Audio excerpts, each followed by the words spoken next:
Amandla! Amandla! Long live the struggle of the Palestinian people. Long live. Long live the people of South Africa. Long live. Pambili, Pambili. Free, free Palestine. Free, free Palestine. From the river to the sea, Palestine will be free. Amandla. Thanks, comrades, friends, everybody who's joined us today. Can I ask, because we're beginning, there is some space on the floor here as well as there, and there's a few chairs this side as well. So for those who just come in, you can make your way this way.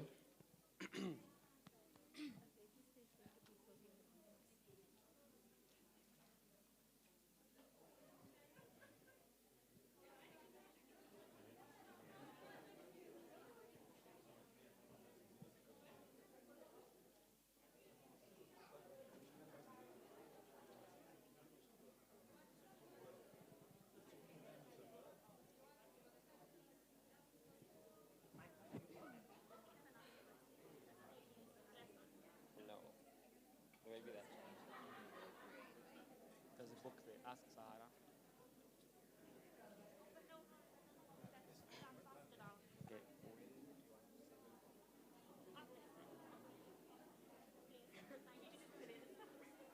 Okay, I see some comrades standing there. There's still space on the floor here, as well as this side.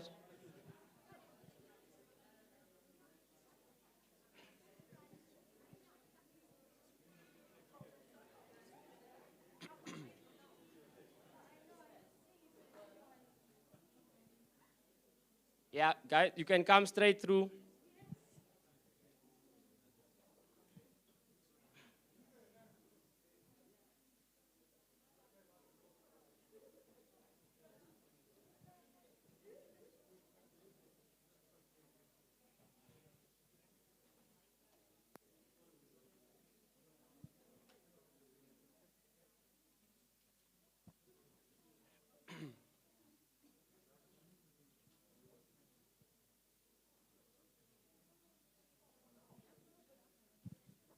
Amandla! Maibuye! I-Africa! Amandla! Thanks, comrades, friends, distinguished guests. It's been an honor to MC this program today. I have with me a number of amazing, powerful young people from Palestine and from across South Africa. Today's program is titled From Johannesburg to Jerusalem, From Jerusalem to Johannesburg.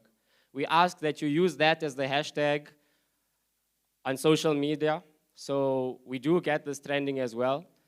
Because today's event is about solidarity, about building solidarity between people in the fight for freedom across the globe.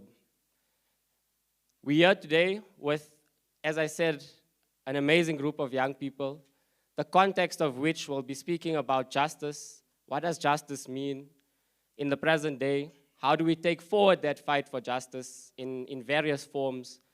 And what is really required from us as young people to change the tide in the fight against oppression here in South Africa and abroad.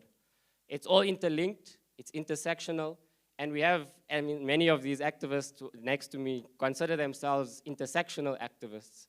The word is quite big, but really it just means that all struggles are connected.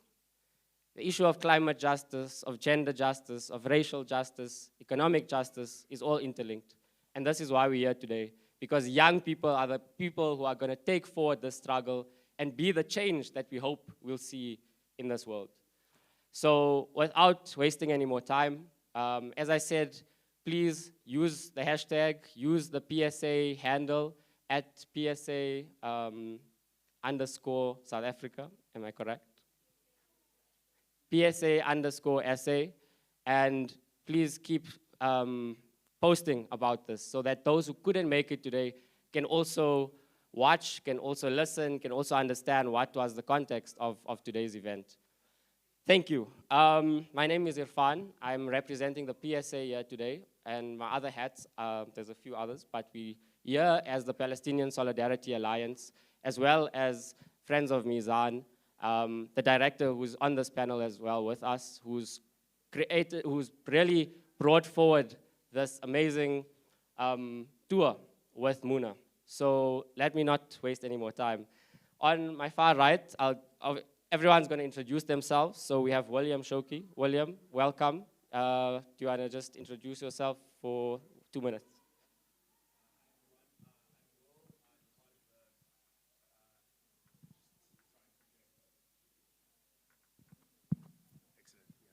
Hi everyone, I'm Will. I'm a member of the Wits Palestine Solidarity Committee at the University of the Witwatersrand, a student and also a writer, and it's a tremendous honor to be here today. Thanks so much, Will. Next.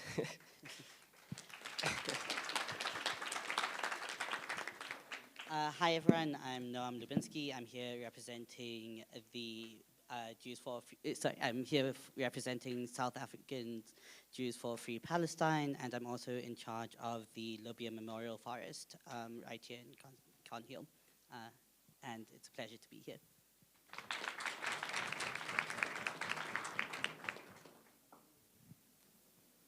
Afternoon, everyone. I'm Searatoa van Driel. I am a feminist women activist, first active in Wits Fees Must Fall. I am currently the editor of Caribou newspaper and representing Khanya College. Thank you. Hello, everyone.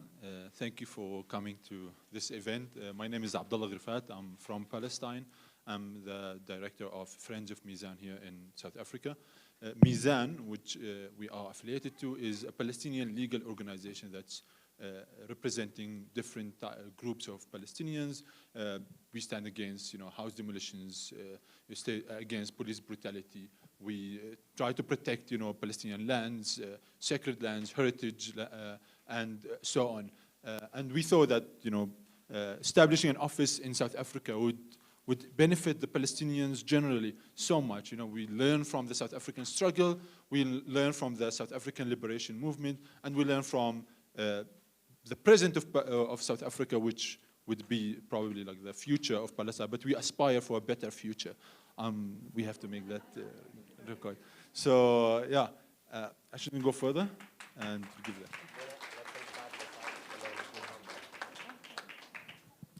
Hi everyone, my name is Noor. I am an intersectional activist. I also wear many hats like Irfaan mentioned. I focus on feminist, humanitarian, and social justice issues. I am currently doing my master's at Wits in psychology, where I'm also involved in a number of different societies and a number of different leadership roles.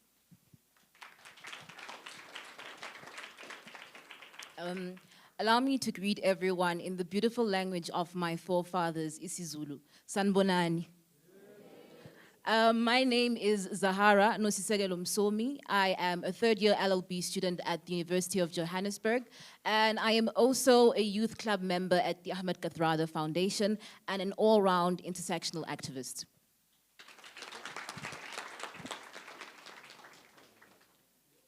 So we also, I think many of you have come to listen to Muna. Muna describes herself as a journalist and an activist. And here in South Africa, I'm using the same words of my comrade Jarrah earlier who introduced her, is that over here in South Africa, we call people like you freedom fighters. Welcome, Muna.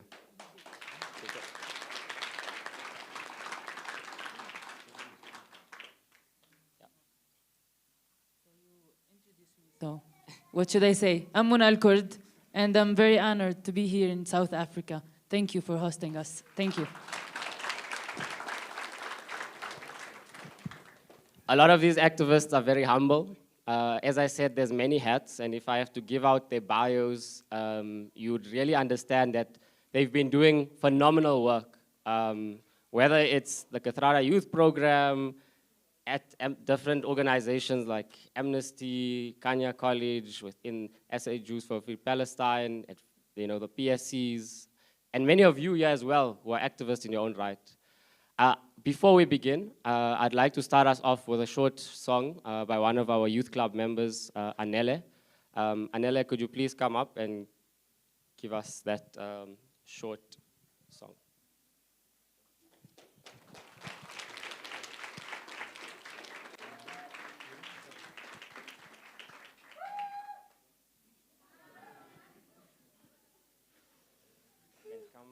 Because you can stand in the middle. In the middle.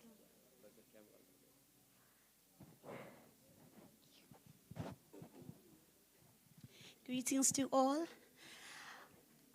Today I'll be singing Uthando Luka Baba with the song.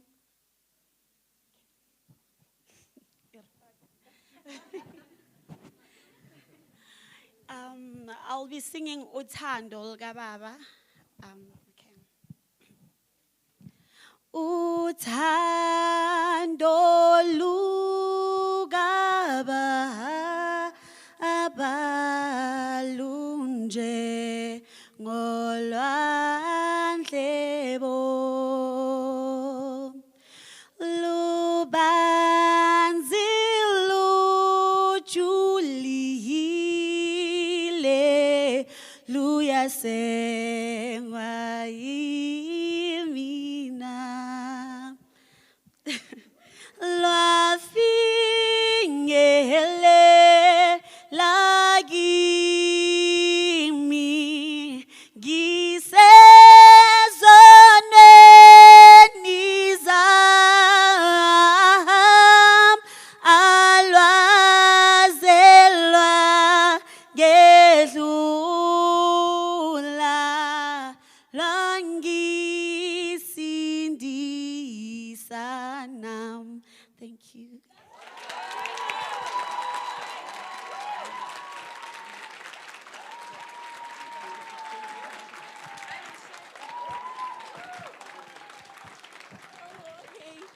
So with this song, we sing thank you, God, for making us to be here today. We're thanking God for saving us from the past wars and from the pandemic that we're going through right now, which is coronavirus. So with this song, Uthando Luka Baba, we're thanking God's love. Thank you.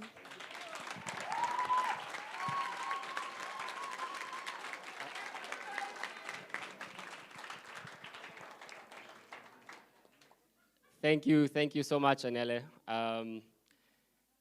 Young people have lots of talents, and in this room, we will also have an opportunity to share some poetry a bit later. But for now, coming to the crux of this discussion, and I know perhaps Muna, you'll kick us off, because we really want to go into understanding what is justice. You've become a figure in Palestine throughout this year. Lots of people have followed you on social media because of the awareness you've raised around the issue of forced removals in Jerusalem. You've also your activism goes back years and years and years. But as a young person, you are part of a new generation of Palestinians who are fighting a cause for justice. Tell us a bit more about that cause for justice. What have you been up to, and how do we, as South Africans, and particularly as young South Africans, work with you in strengthening that fight for freedom?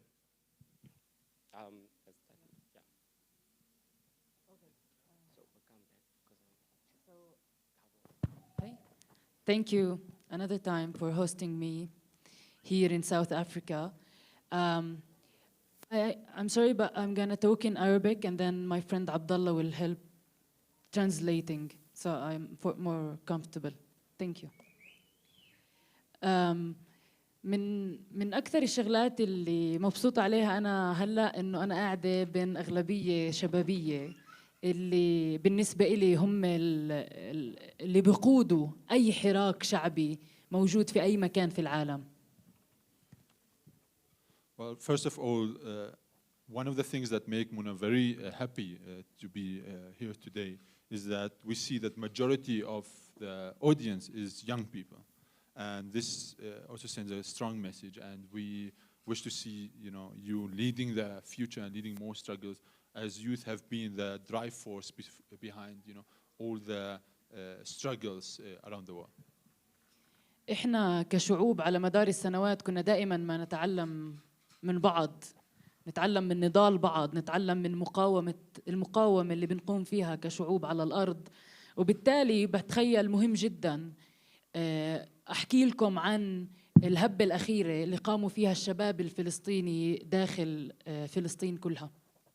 So we as people from across the globe who have different struggles and yet common themes also around the struggles, we learn from each other, and we come together to share experiences. So Muna would like to share some of the experiences that she had in the last uprising in Jerusalem or in Palestine generally. بتخيل كلكم سمعتوا عن قضية حي الشيخ جراح في الأشهر القليلة الماضية، بس مهم أحكي لكم إنه قضية حي الشيخ جراح ليست قضية جديدة، هي قضية قديمة جدا موجودة من 1956، وجدت لما أنشئ حي الشيخ جراح، وأيضا موجودة في محاكم الاحتلال الإسرائيلية الاستعمارية الاستيطانية من سنة 1972، يعني إلها 49 سنة في محاكم الاحتلال. So you all heard about the case of Sheikh Jarrah and the struggle of Sheikh Jarrah. The case of Sheikh Jarrah is not a new case. They have been fighting since Sheikh Jarrah neighborhood was established in 1956. And they have been fighting on the ground for existence basically since that time. And they have been fighting also in courts since 1972. So it's not a new case. لكن اللي كان جديد في الهبة الأخيرة بالأشهر القليلة الماضية كان خطابنا، وعينا، وأيضاً استخدامنا الذكي لوسائل التواصل الاجتماعي. However, the new thing that emerged now in the past year is that we managed to change the discourse on Palestine and using a different discourse also and different language while we are resisting. Now there is a new, I would say, wave of understanding and the consciousness that among the young people is a bit also different. With generations we also learn, and our understanding of our reality also differs and develops, I would say. And then there are also new tools that we have been using in the recently in the past year or two. بالنسبة للخطاب، يعني مهم أحكي لكم إنه بالهبة الأخيرة، على الرغم من إنه حكومة الاحتلال كانت تصرف ملايين الشواكل سنوياً على تعزيز ورفع الرواية الصهيونية للعالم اللي هي رواية كاذبة، إحنا قدرنا بموبايلاتنا وبدون أي مبلغ من المال إنه ننقل للعالم شو اللي عماله بيصير في حي الشيخ جراح وفي القدس وفي كل فلسطين، بس عن طريق قول الصدق والحقيقة ونقل الواقع كما هو للعالم. So Israel every year spends millions of dollars to spread its lies and its propaganda around the globe. And on the other side, we as Palestinian youth on the ground, we managed to change the discourse only with our phones, because we say the truth, because we say the truth from our living experiences. فبالنسبة للخطاب كخطاب، الخطاب السياسي تحديداً كان بعيداً كل البعد عن الدبلوماسية اللي السياسيين الفلسطينيين بيحكوا فيها، وأيضاً السياسيين خارج فلسطين اللي دائماً ما كانت في هناك بهداك الخطاب كان دائماً في خوف من إسرائيل، خوف أمام العالم من إنه يفكرون عالم شوي قاسيين وعنيفين، وكيف تحكي عن إسرائيل تعمل تطهير عرقي وكيف. فكان دائما الخطاب الدبلوماسي السياسي بفلسطين وخارج فلسطين ضد إسرائيل كان دائما ناعم، خلينا أقول، ممكن نستخدم هذا المصطلح. So generally, that the political discourse is usually, more diplomatic, and sometimes it's also painted with some fear. you know, in how they present the Palestinian cause, because they don't want to upset the international community when they say the truth about Israel, and they are always afraid that we will be branded as terrorists. But what we say is that the truth is, you know, we are not scared of saying the truth, and we don't really care as much about using soft language, because that's not the truth on the ground. فبخطابنا السياسي الجديد استخدمنا أو استعملنا المصطلحات كما هي. ما قلنا إخلاء عشان نلمع صورة الاحتلال، قلنا تهجير قسري، قلنا تطهير عرقي، قلنا جرائم حرب يجب إيقافها. وكانت أيضاً، ومن هاي من النقاط المهمة، مطالبنا واضحة. عارفين إحنا شو بدنا، عارفين عنا هذا الوعي وهذا المعرفة بقضيتنا العادلة بكل تفاصيلها، وعنا مطالب واضحة. المطالب الواضحة كانت بأنه إحنا بدنا نبقى في منازلنا اللي أخذناها بناء على الاتفاقية مع الحكومة الأردنية والأونروا، وأيضاً بدنا من الحكومة الأردنية تعطينا أوراق ملكية لمنازلنا في حي الشيخ جراح، وبدنا نوقف جرائم حرب الاحتلال المتمثلة في التهجير القسري والتطهير العرقي، سواء في حي الشيخ جراح أو في باقي أحياء مدينة القدس. So our discourse was, you know, different and new, because we have been using the right terminology. Instead of saying, you know, evacuation, we say ethnic cleansing. Instead, you know, we are not trying to say that what Israel is doing, they are committing war crimes. What they are doing is a crime against humanity. Whenever we feel that, you know, we use the right terminology as it is, as we see it, as we experience it on the ground. So also at the same time, our goals are clear in Sheikh Jarrah. You know, what we want from whether the different parties that are involved with it, the United Nations or the Jordanian government or from Israel, we know exactly what we want. We are not shy about asking, you know, for our rights, because this is our right. We are not shy about asking for what is ours in the first place. And we've been using this to expose about what's happening in Sheikh Jarrah and in Palestine generally. وهذا كان مهم جدا، بأنه إحنا كشباب مقدسي فلسطيني بشكل عام نعطي، خلينا أقول بالضبط، نعطي الخطاب تبعنا زي ما هو لوسائل الإعلام المحلية والأجنبية اللي كانت دائما ما تعطينا المساحة الكافية لحتى نعبر فيها عن رأينا وعن قصتنا بشكل عام. فبالتالي غيرنا كل هذا الخطاب ونقلناه للعالم زي ما إحنا بدنا.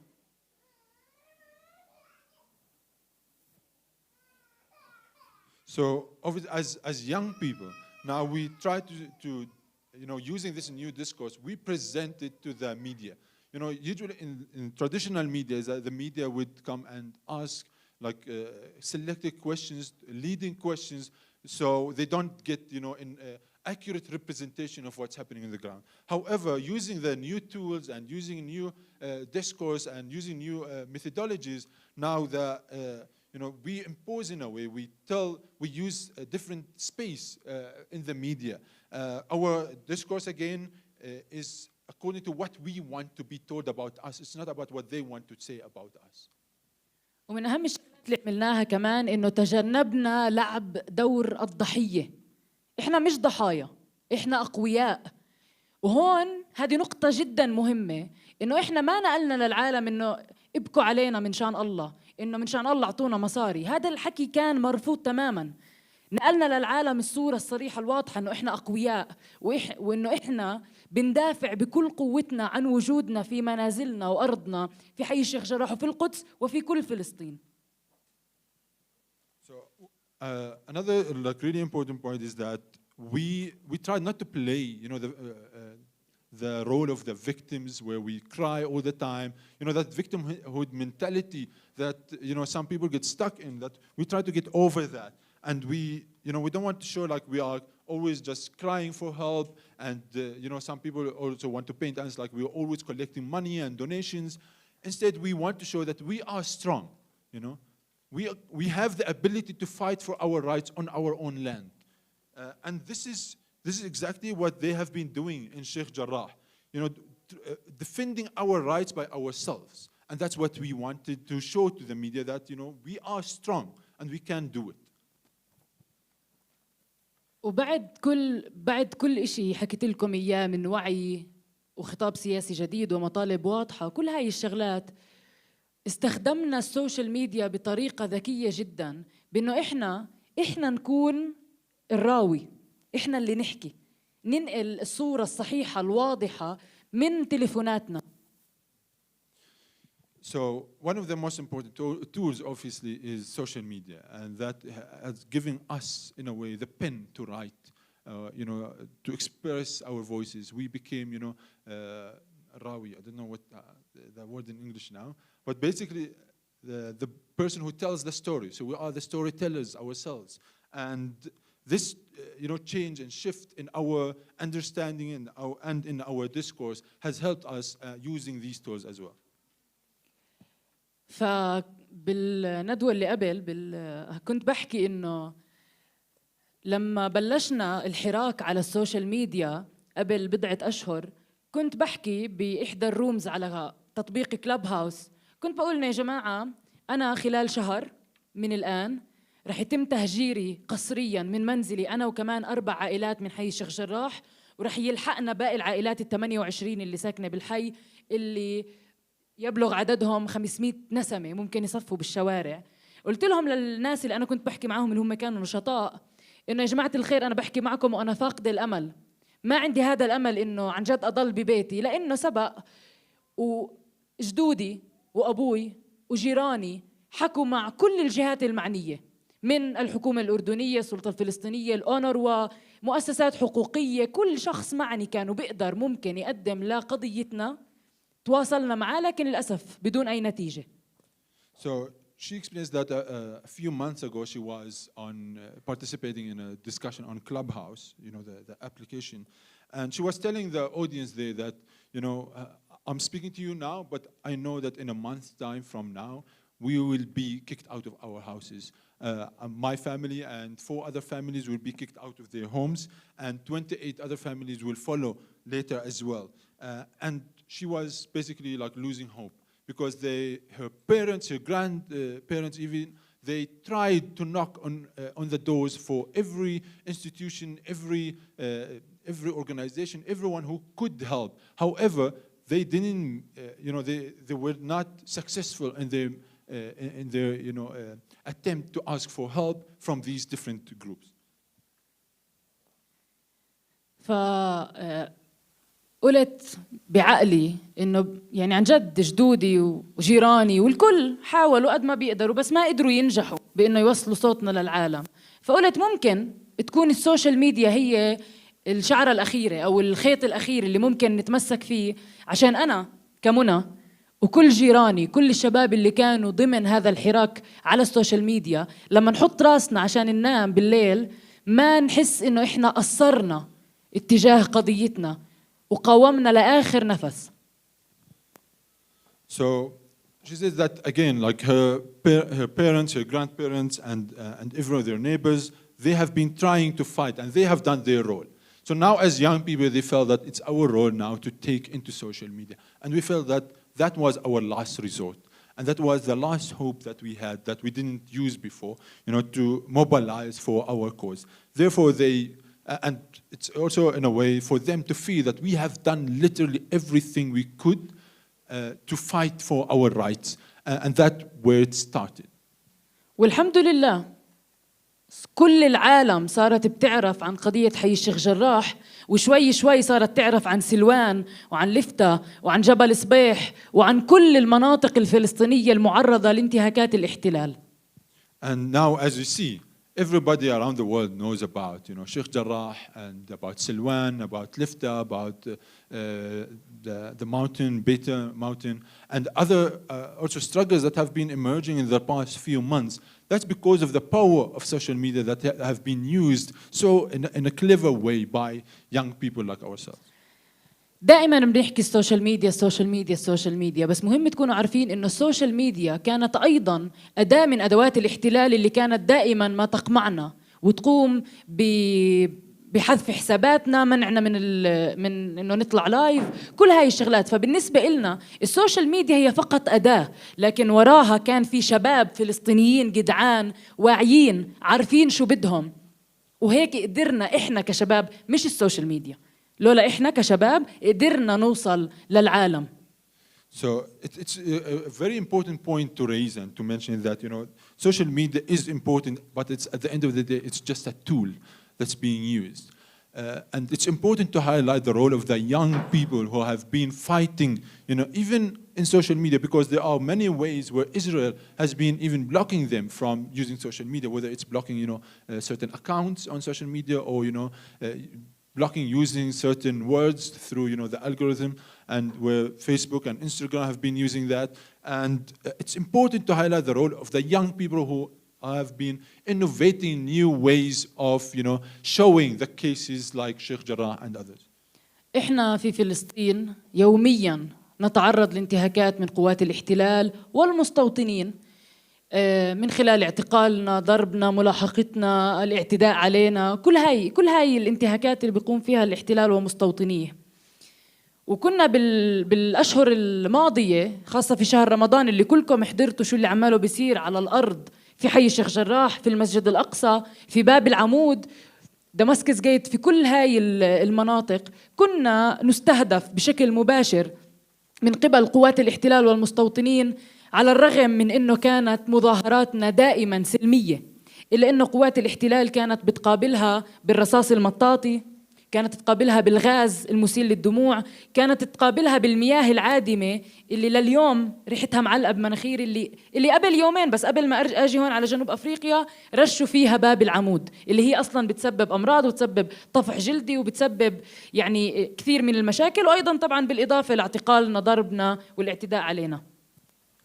So on the ground, we also, like, on a daily basis, Palestinian youth are resisting. And obviously there is, you know, and as you've seen, in Ramadan or in May this year, there was the case in Sheikh Jarrah, but also there was, you know, confrontation in Masjid al-Aqsa, confrontation at the Damascus Gate, outside of the old city.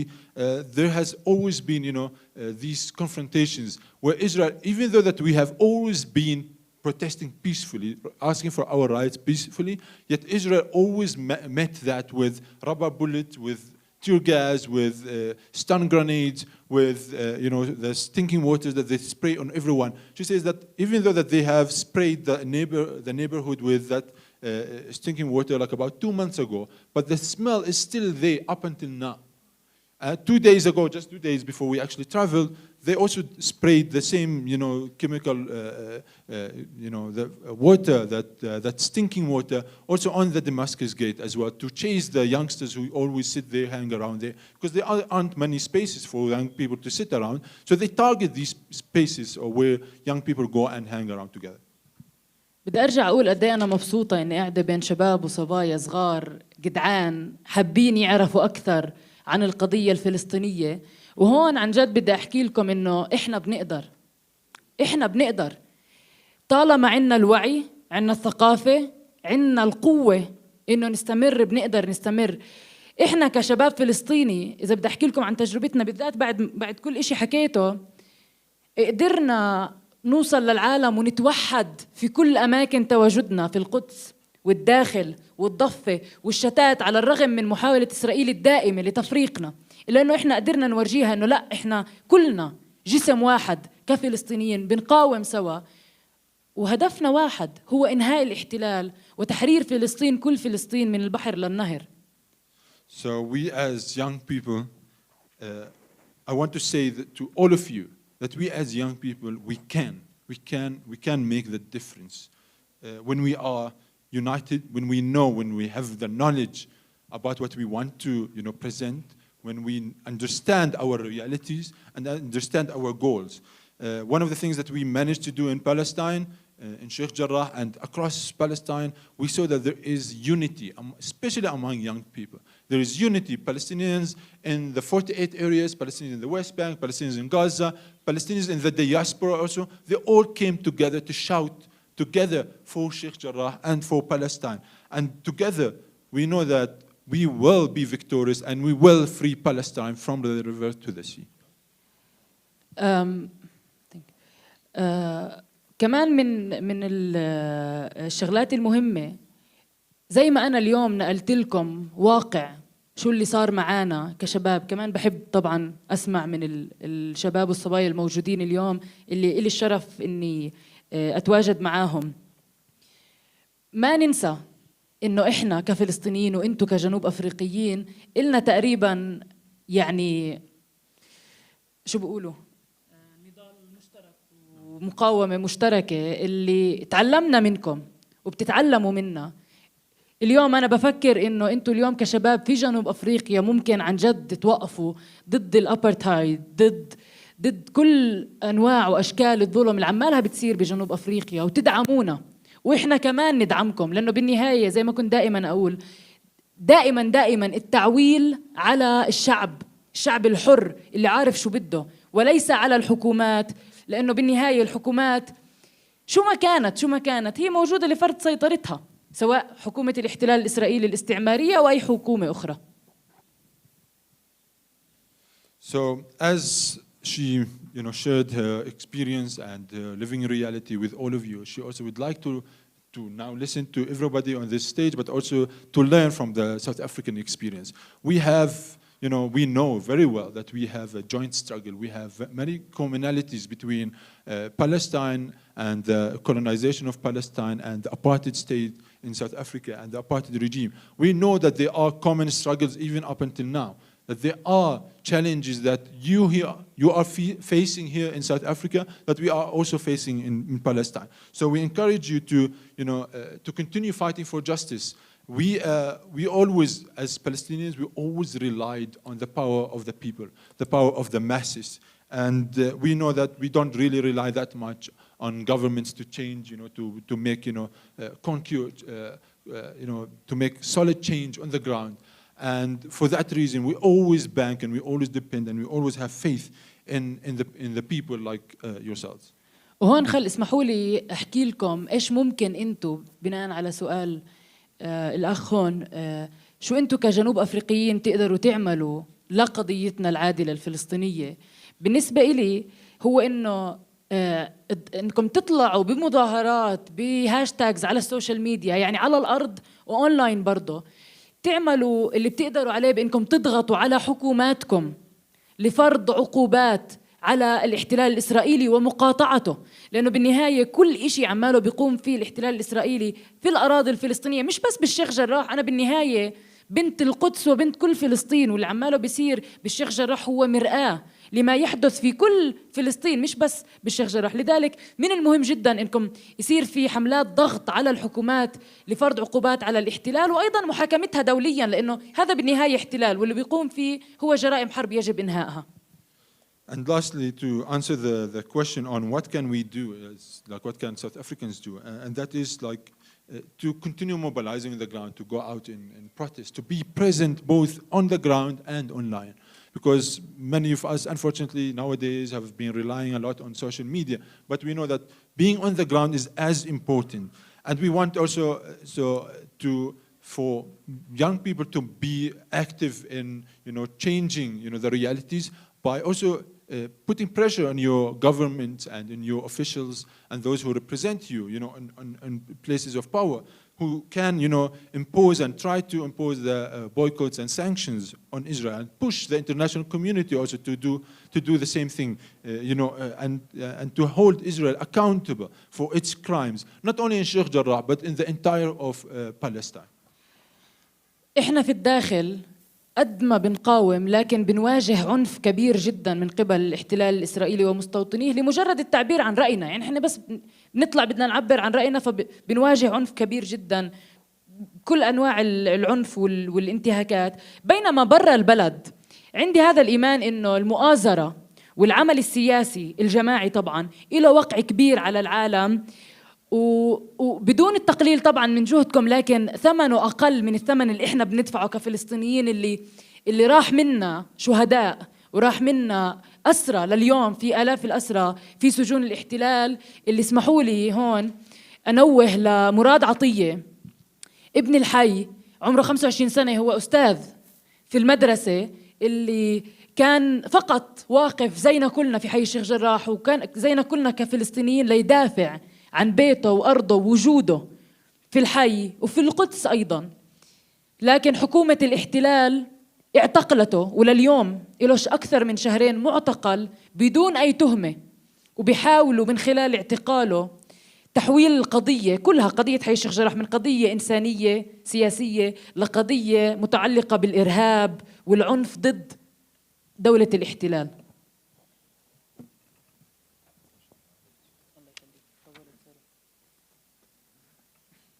Okay, she's excited, we can see that. Eh?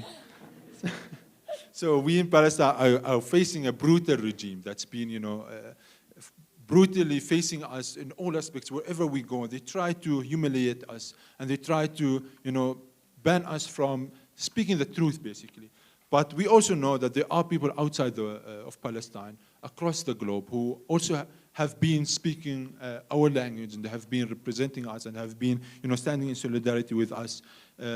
We have, many people have sacrificed, whether they lost their lives or are spending, time in prison. And we know that people like yourselves who have, and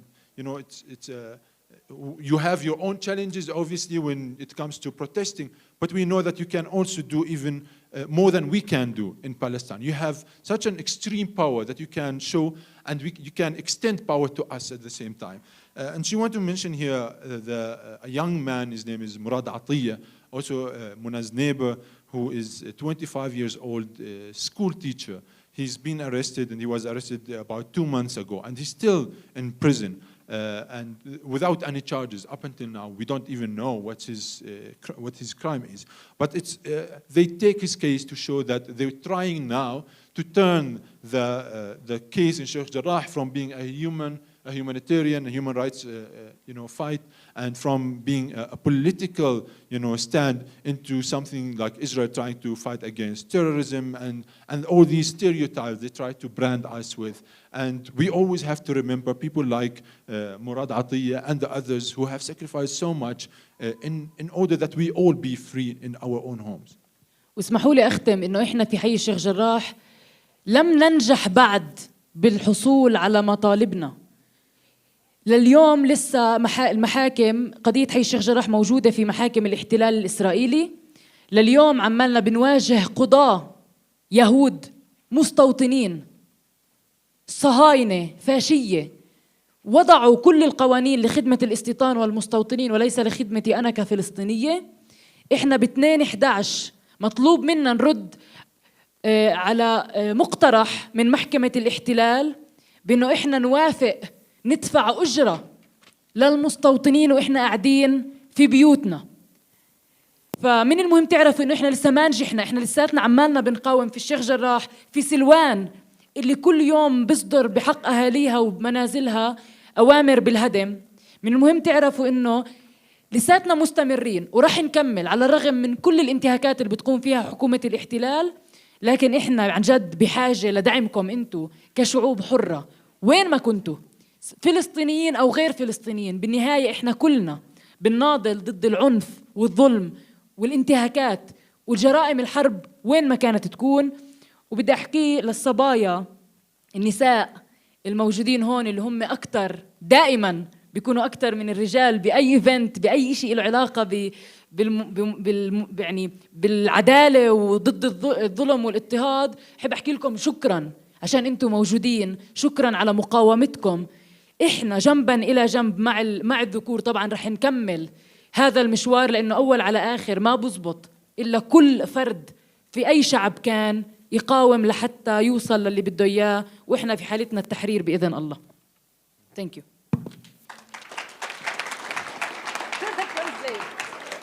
Did you understand what I said? Yeah. No need to translate. So it's a very important message to send actually to everyone, is that we still haven't got what we deserve and what we want. Our demands haven't been met yet. And we still need your support, right? We are fighting against a regime, an entire regime. We know that we are fighting in the Israeli courts, but these judges are themselves are settlers, and they're using the Israeli law to protect the settlers, to protect themselves and other settlers just like them. So we know that the whole state of Israel is illegal. The courts are illegal, and we are fighting against an illegal regime that doesn't care about law and justice, whatever. And we are still fighting like in Sheikh Jarrah, in Silwan, and in other places, where as we are talking, there are people being kicked out of their homes, there are homes that are being demolished, and there are lands that are being stolen as we are speaking now. And just one last message to the ladies that are sitting here, and that is, you know, wherever we go, whether it's in Palestine or here or everywhere, we know that majority of the crowd is always, you know, the females.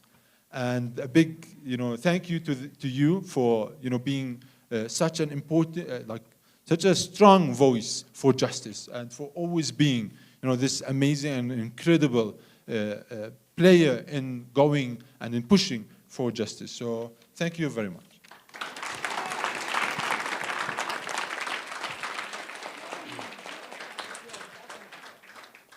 It was so powerful that you had to get a double clap for all of that.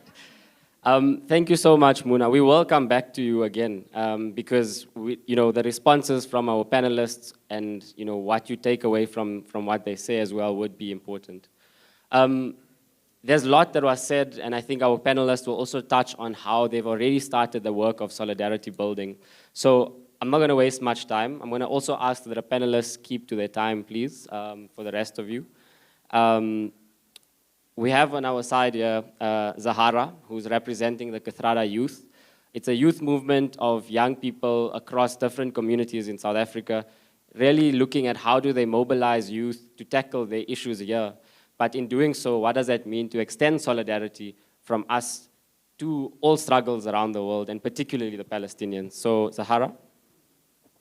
Thank you, Irfaan. I think it's also an opportune time for me to just say thank you very much for that powerful discourse, Muna. Really heartfelt and really powerful. And I believe as South Africans, and I speak on behalf of everyone here, that we will continue to further whatever Palestinian cause it is on our side. The topic I was asked to speak about is the importance of mobilizing and developing activism on campuses and in our communities, as well as at intersectional level in South Africa, as well as in Palestine. And I first want to speak about the challenges faced by the youth in South Africa. We know it's quite well known and well documented how this country, or the youth in this country, face multiple and different challenges. And the most common being mental health, poverty, inaccessibility to education, and in most instances that is due to lack of funding, unemployment, crime, drug abuse, sexual offenses, and a very prevalent one that we're seeing occurring on a regular basis is gender-based violence. And in writing this speech, I didn't want it to only be a reflection of my own voice, but to ensure that the voice of the youth, as well as other young South Africans, are reflected in this as well.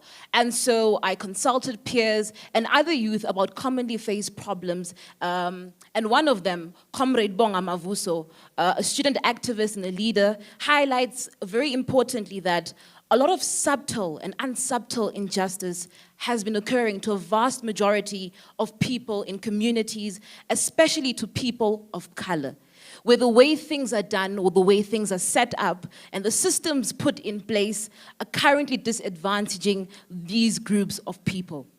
And in the context of students, the procedures that are found in universities and TVETs, which are institutions of technical education and training, are a contributing factor to the hardships that are faced by students, especially from poor and working classes, where you find NSFAS, on top of having incompetent and ridiculous ways of operating, have not increased the allowances that they give students on a monthly basis in the last 3 years, despite being aware of the fact that the cost of food has raised, inflation is there, and the fact that value-added tax has increased as well.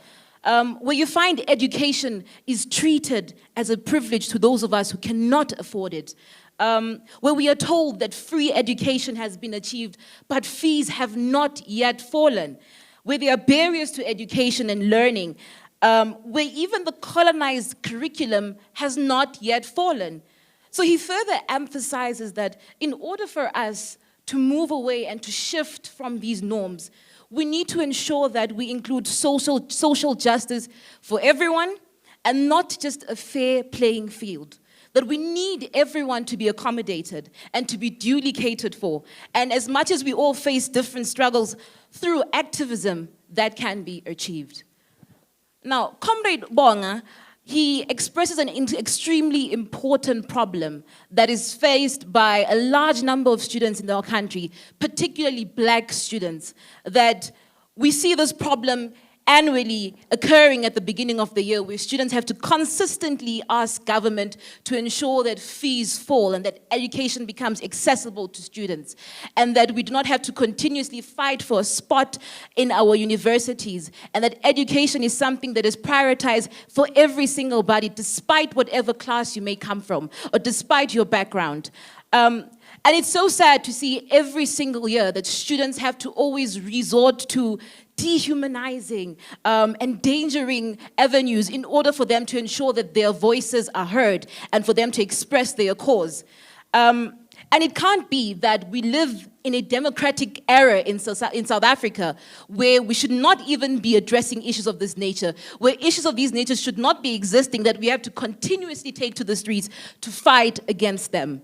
That is why now, more than ever, we need to ensure that these issues are addressed, that these issues are attended to, and so that for once and for all, we do not have to continuously find ourselves moving in this vicious cycle that does not allow for people in this country to progress. The third point I want to speak about is understanding activism on our campuses and grassroots causes in our community, how to lend our help and how to lend our support. Now, I believe that universities are the best and most fertile spaces which we, the youth, can use to begin our activist journey or even further such. And usually when we are entering these spaces, we come as people who are still in the process of building ourselves, of establishing our principles, and trying to find our place in the world. So it would be even more wonderful and meaningful that when we find ourselves in these spaces, we ensure that we engage with other fellow activists. We become involved in causes that are aimed at uplifting and empowering others. More so, in these spaces, you are given the opportunity to spearhead and forefront causes that can ensure that you build better communities, not just for your own community, but for other communities as well, and South Africa at great.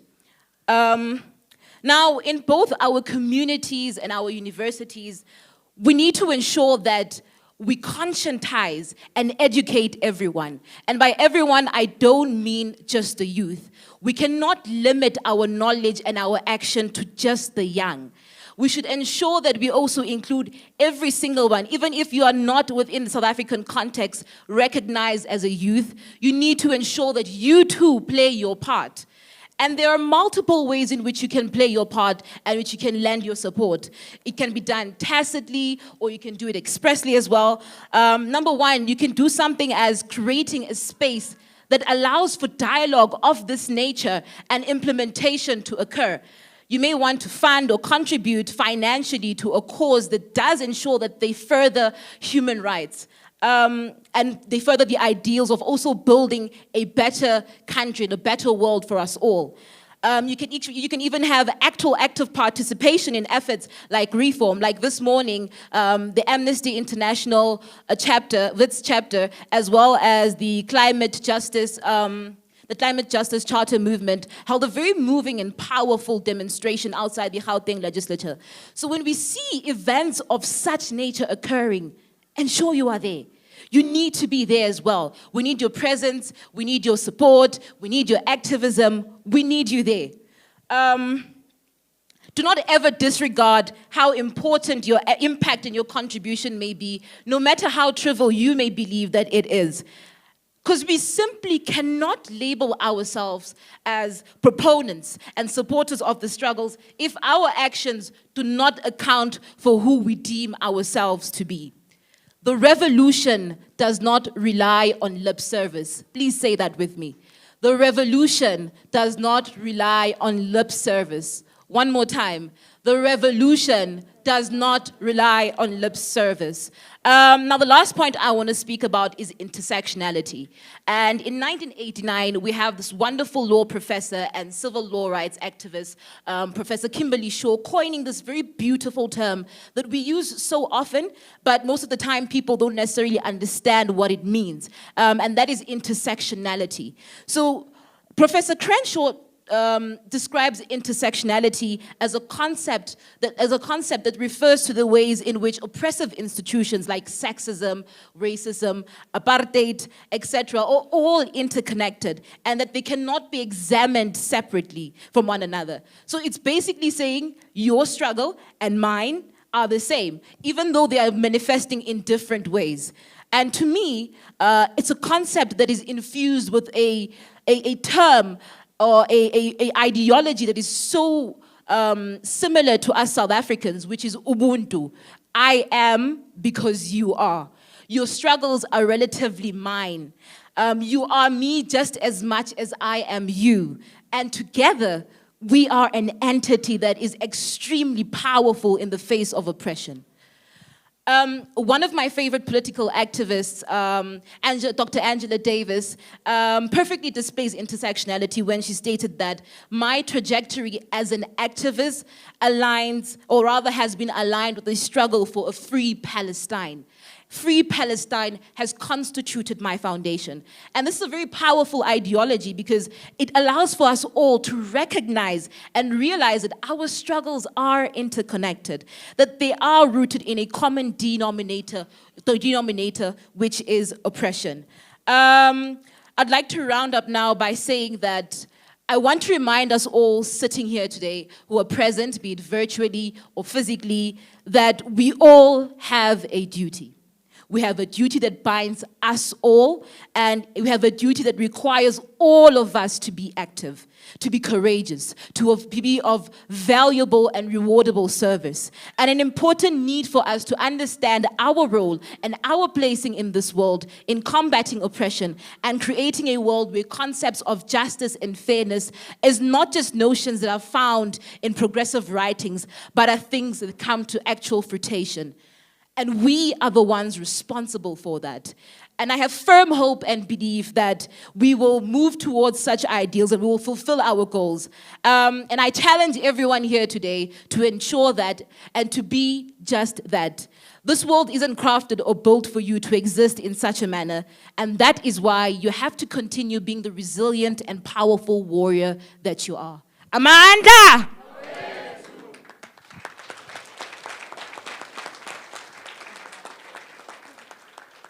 Thank you so much, Zaharah. I fully agree, and I think there's common themes that are emerging from both speakers already, but we're not going to waste more time.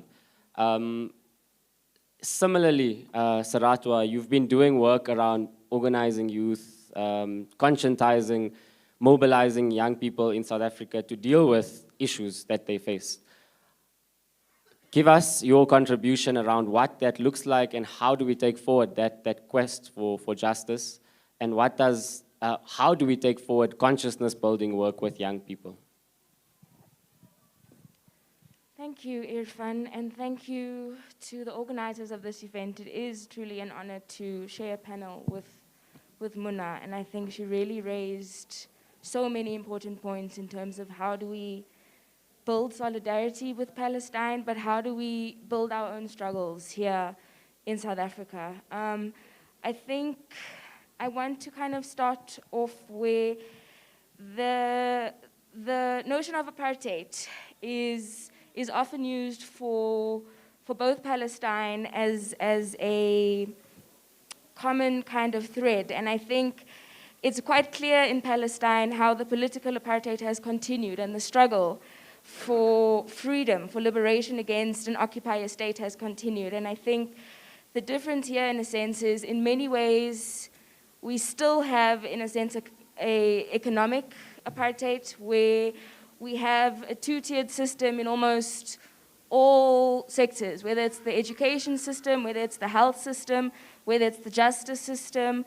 I think working class people in this country know very well and feel the injustice that neoliberalism has brought upon it since 94, since we were supposed to be liberated. So I think in many senses since then, South Africa shares the same struggle, a struggle that is still continuing and is still needing to be realized. And I think what really you powerfully spoke about, Muna, is how the political consciousness of the youth, of the dominated class, the working class in Palestine, in occupied territories of Palestine, has contributed in a way to a new resurgence of resistance. And it's that understanding that we need to have a shared understanding of our struggles, of the terrain on which we struggle, and that we need to also have a shared sense of the goals to which we're working towards. And I think in many ways that is what now in South Africa the youth is doing, the working class is doing, but I think needs to still, is a challenge in many senses because of a kind of false freedom that came, that it has almost atomized and individualized. So our injustice in this country, we feel, is individualized. It's because of you specifically in your house. Your parents maybe cannot afford to go to university. It's on you to deal with it, on you to go to NSFAS, on you to find the funding. There isn't yet, and there has been, I think it's really for us to connect the thread of how do we create a collective consciousness and the importance of us working and building that collective consciousness. And I think as the dominated classes of Palestine have continued to share that message, I think for us it's that we need to build a collective consciousness as a working class, that as a working class we are dominated by a ruling class, and in this country, because of the way capitalism developed, and because it is still, in many senses, very present, we have a ruling class that is still white, predominantly, and a working class that is black. And I think Zaharah spoke about this, how apartheid in South Africa continues in many ways in that sense, and that if we are to build the struggle, to push it forward, we have to build on that class consciousness. And I think the ways in which we do that, again, is it's looking at, and I think what we see, what you've spoken about, is how in Palestine it's the neighborhoods, this organizing at a neighborhood level, on the ground, from neighborhood to neighborhood, from street to street, from house to house. And that is the kind of organizing that needs to return if we are to really wage a war, which this is in many senses.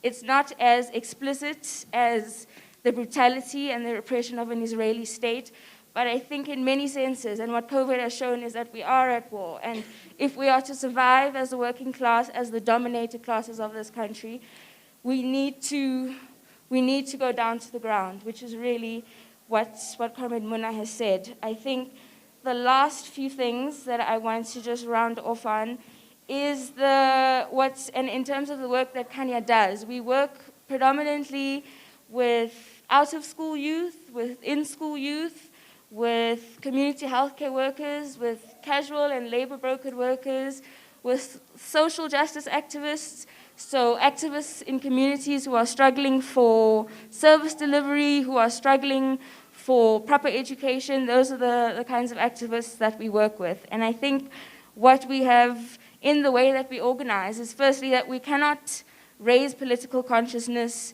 just through political education workshops, right? I think it's not enough for us to just have a workshop and expect that we are going to move towards the demands that we need, that we need water, we need roads. We don't have that right now. Just to host a workshop is not enough, but that through the struggles, the daily struggles for the myriad of things, the challenges that the working class is facing, through that, the political consciousness is raised and is built. I think when we speak of working class unity and working class solidarity, it's not something that just happens. It's something that is built over time through a raising of awareness. And I think the big thing that Muna raised in terms of social media, just it's important, but that it's a tool. And that's the driving force behind the social media was the youth who were deciding to take up what was happening in their communities, what they saw, what they lived, and share it with the world. That they didn't need a mediator. They didn't need mainstream media. They didn't need governments. They didn't need the parties who are vying for power. That they would do it themselves, and that they were the best people to do it. They see the truth on the ground. And I think that is really what we try to do in our work and what we try to share. That we, and I think that's in the last sense, is that we cannot free people. Some other people who are outside of a community, you cannot go and then fight for them. That the community themselves, a people themselves will liberate themselves, nobody else.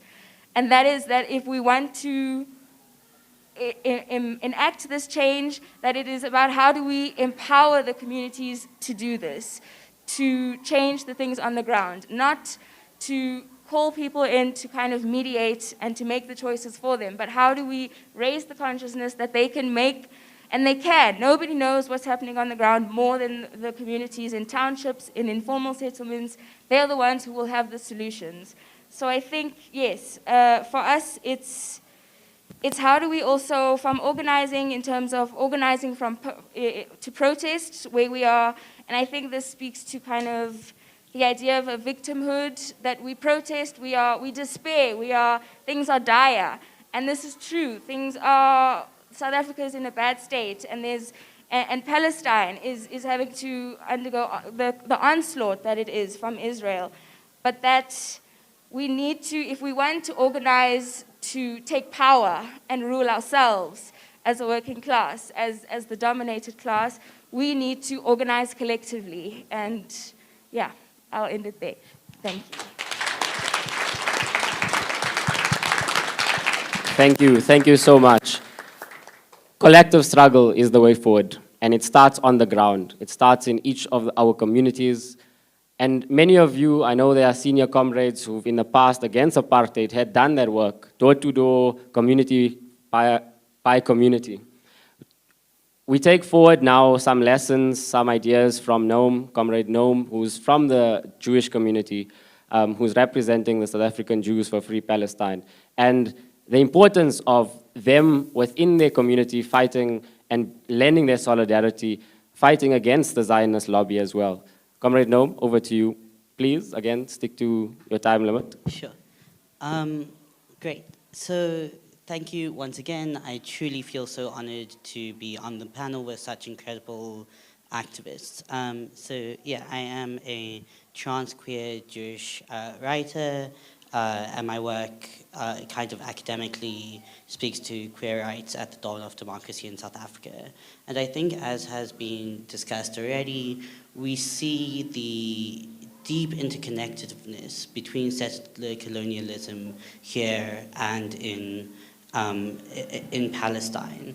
And so as a settler colonial, as the person that has been told since I was born, essentially, that for my freedom, for me to have somewhere that's going to protect me, I need to have a land which is not my own, which I need to be complicit in genocide and displacement in the land of Palestine.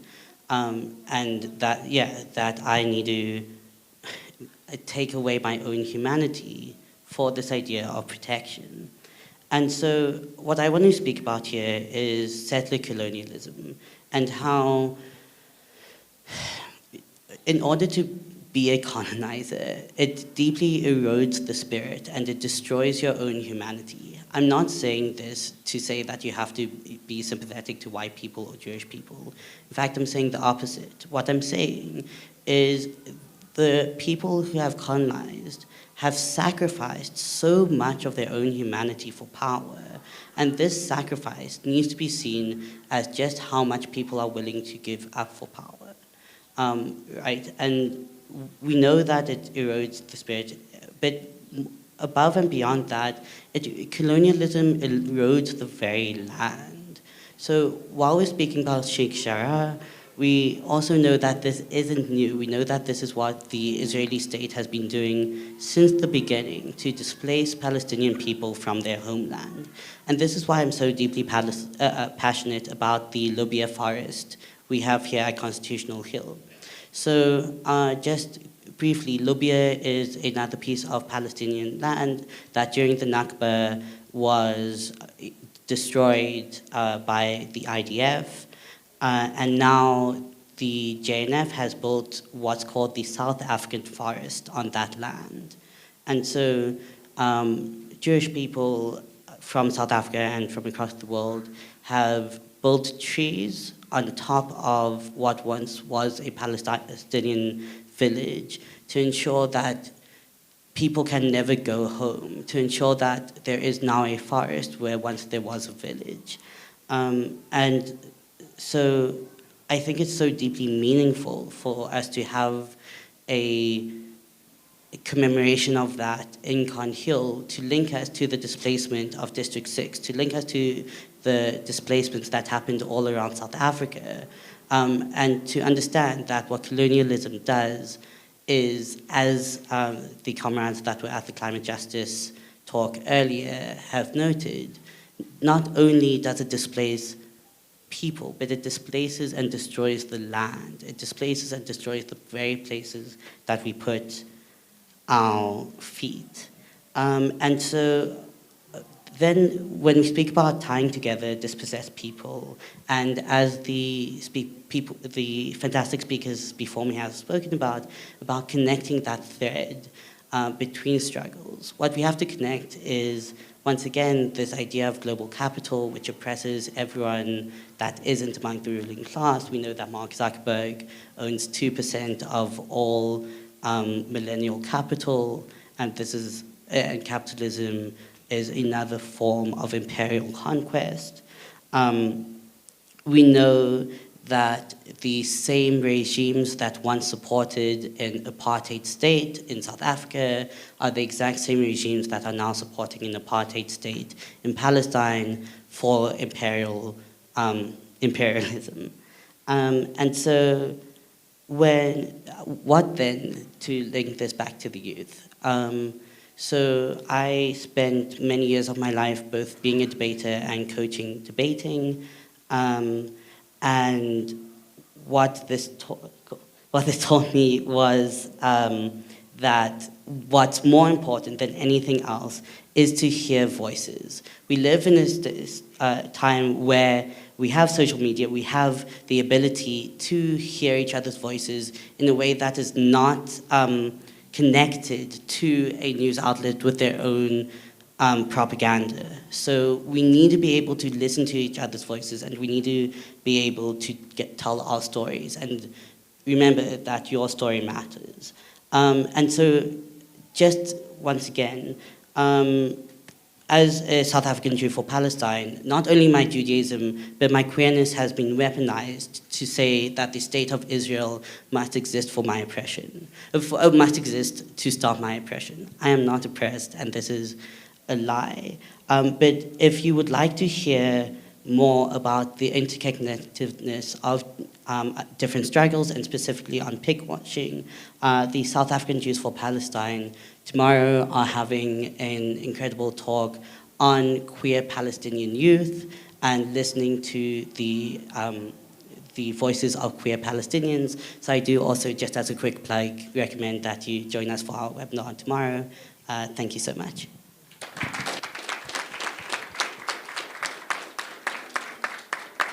Thanks, Comrade Noam. In speaking of the interconnectedness and the work being done, I'm going to pass the mic to William, Comrade William, who has been doing and been part of the solidarity movement here from campuses and then in civil society, trying to mobilize in ensuring that the movement for boycotts, divestments, and sanctions continue. Comrade William, over to you. Ahmad! My apologies, but I think that's exactly the kind of shock we need to sort of liven up. Away to Amanda! Amanda! Away to Amanda! So I'm extremely privileged to be on this panel today. And I must be honest, at this point, I kind of feel like Jose Mourinho, this one time when he was coaching Chelsea, and they were doing really badly at some point, and they did a post-match interview, and they're like, Jose, what did you think about the game? And he's like, nothing to say, nothing to say, nothing to say. But the reason I feel that way today is not because I have nothing to say, but just because I think it was said so beautifully by all of the panelists that just spoke now. And so I'm going to be very brief, and I'm not going to take any of your time, and just get straight to the point and talk about, well, as everyone was discussing just now, as Searatoa was saying a moment ago, we can't be responsible for the liberation of a people. The people have to be responsible for the liberation of themselves. So in thinking about the Palestinian liberation issue, from thousands of kilometers away, the question becomes, well then, what can we do? What can we do to help? And a term of phrase that I think goes around a lot in our circles, on social media, is that we have to show solidarity. It's important to show solidarity. But I think that's a bit of a misnomer. I think the correct way to describe it is we have to do solidarity. Because solidarity, unfortunately, isn't something you just show when it's done properly. And I think Mona was correct earlier when she said that social media is a tool. We have to remember that. And social media is a tool that you use to amplify and broadcast the solidarity that you're doing. You don't do solidarity through social media. You do solidarity, as everyone is saying, in concrete action. You do solidarity in concrete action. And I think that, as has been discussed, the Palestinian liberation cause has reached a turning point this year. Awareness has been raised. It's entered the mainstream. But a lot of us have sort of just allowed it to kind of lull. So there's a lot of activity earlier in the year. There was a lot of attention earlier in the year. And then if we're frank with ourselves, we kind of dropped the ball. We kind of sort of went back to our ordinary lives. We moved on with things. And the Palestinian liberation issue once again became something that was over there. We would think about it momentarily, but we would forget about it. And that's why I think boycotts, divestments, and sanctions are so important. Because as much as you can't be responsible for the liberation of a people, you can do your small part to create the conditions through which their liberation is possible. And if we think about what happened in South Africa, we too also reached a point in our struggle where it reached a peak, it reached a crescendo.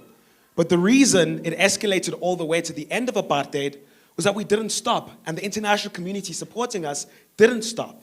They took the concrete actions to ensure that as South Africans at home were making sure that the apartheid state was ungovernable, that people abroad were doing their part to make sure that the South African apartheid state was ungovernable. And that's why it's important for each and every one of us in our own lives to find ways in which we can participate in BDS. I was tempted, I was doing like a quick scan around the room to see if anyone was wearing any Puma apparel. I'm not going to shame people because I think that's not the way to go about it. But if you're buying Puma, stop. Tell people around you to stop buying Puma. If you want to know why people have to stop buying Puma, well then, join your local solidarity organization. Join the SABDS coalition. If you live in a neighborhood that is patrolled and operated by security companies like G4S, rally your community to say, actually, we don't want G4S in our community. If you're in a corporation that uses Hewlett-Packard laptops or devices or any of that tech, which a lot of places do, and it's something that is dominant across corporates, schools, everywhere, do something in that community to say, actually, we don't want to use Hewlett-Packard anymore. We want to use something else. We want to use something that doesn't have connections to the Israeli state. These are small ways in which each and every one of us in our workplaces, in our communities, in our schools can say that as much as we can't be responsible for fighting the struggle on the ground, we can concretely disassociate ourselves from it. We can do the solidarity that can create the conditions for Israel to be isolated like the South African apartheid state was, for Israeli companies to feel the economic hurt from their businesses no longer being able to profit here, for the working class in Israel and in Palestine to no longer be exploited by these companies, because that is another big reason why they have to be stopped. So I think that it's important that as we wrap up today, that when this event ends, we don't just go home and feel good about ourselves. We should feel great about ourselves. It's been a wonderful event, and there's been incredible speakers. But that we use the energy that we had today in order to take that energy into our communities and to do what we can to stop Israel, to say not in our name, to kick it out of our homes, to kick it out of our schools, to kick it out of our offices, and to kick it out of any parts of society that we see here in South Africa. To make South Africa an apartheid-free zone. Apartheid has not ended at home as well. But we need to ensure that if we want to end apartheid everywhere in the world, then we object to it. And we object to it not through words, not through hashtags, not through likes and retweets, but through action.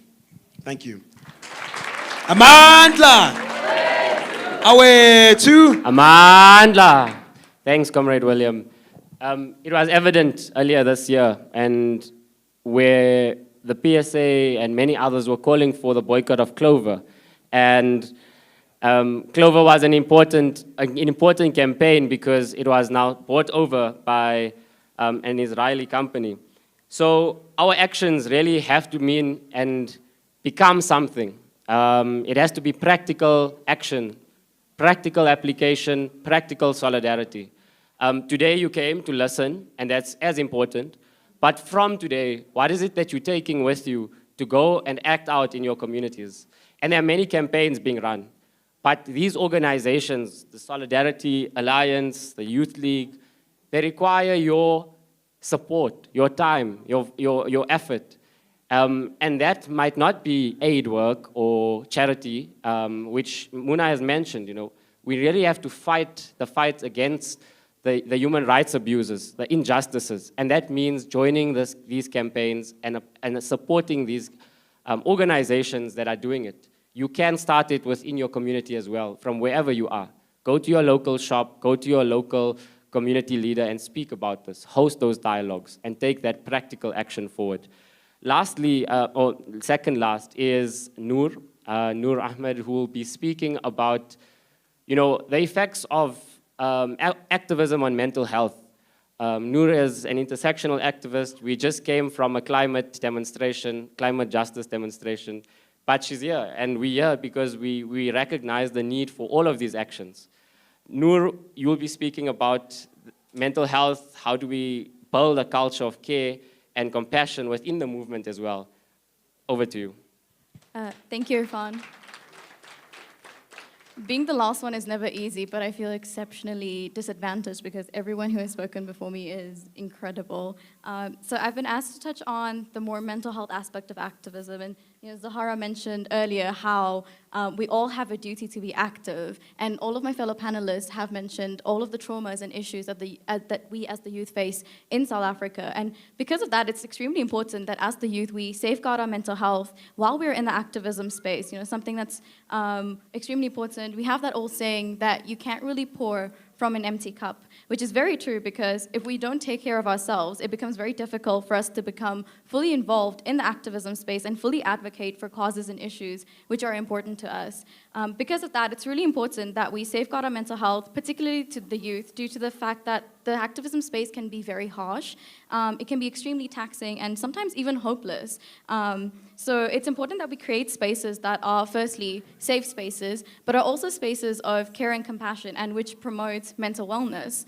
So when it comes to creating a culture of care within our spaces, we need to understand that in order to do that, we need to link it with managing trauma, because trauma and activism are interlinked. So activism only exists due to the presence of a certain kind of trauma, a certain kind of constant violence, as Mona mentioned earlier. You know, they're always faced with continuous violence and trauma. You know, it's this trauma that groups and collectives of people face together. It's a shared experience, and it may be gender-based violence or climate crisis or even apartheid. In the case of all of these, we have activism which stems from all of these issues. So all of these things go hand in hand. So we can't really separate trauma from our activism. It becomes easier for us to see activism in a better way and in a less exclusive and separate way, which then also feeds into lessening the stigma that's related to trauma and mental health, and it normalizes us seeking help for it. So if we start viewing our activism as a sort of multifaceted experience, because it does exist in different forms and in different ways, but yet as a unifying experience, we'll also then tend to view trauma as a unifying experience as well. Again, it was mentioned by Muna earlier, where she spoke about how all of the trauma that they have faced in Sheikh Jarrah is a very unifying experience for them. So it becomes a less isolated thing, and it becomes more of a collective thing, and that kind of helps empower communities. But it can also be a very liberating experience for an individual, and it can help them unpack their trauma, which then leads to the destigmatization and the normalization of that trauma. And this is where self-care comes in, you know. You as an individual partaking in emotional self-care, physical, mental, and even social self-care, but also where compassion and solidarity and unity in our spaces comes in.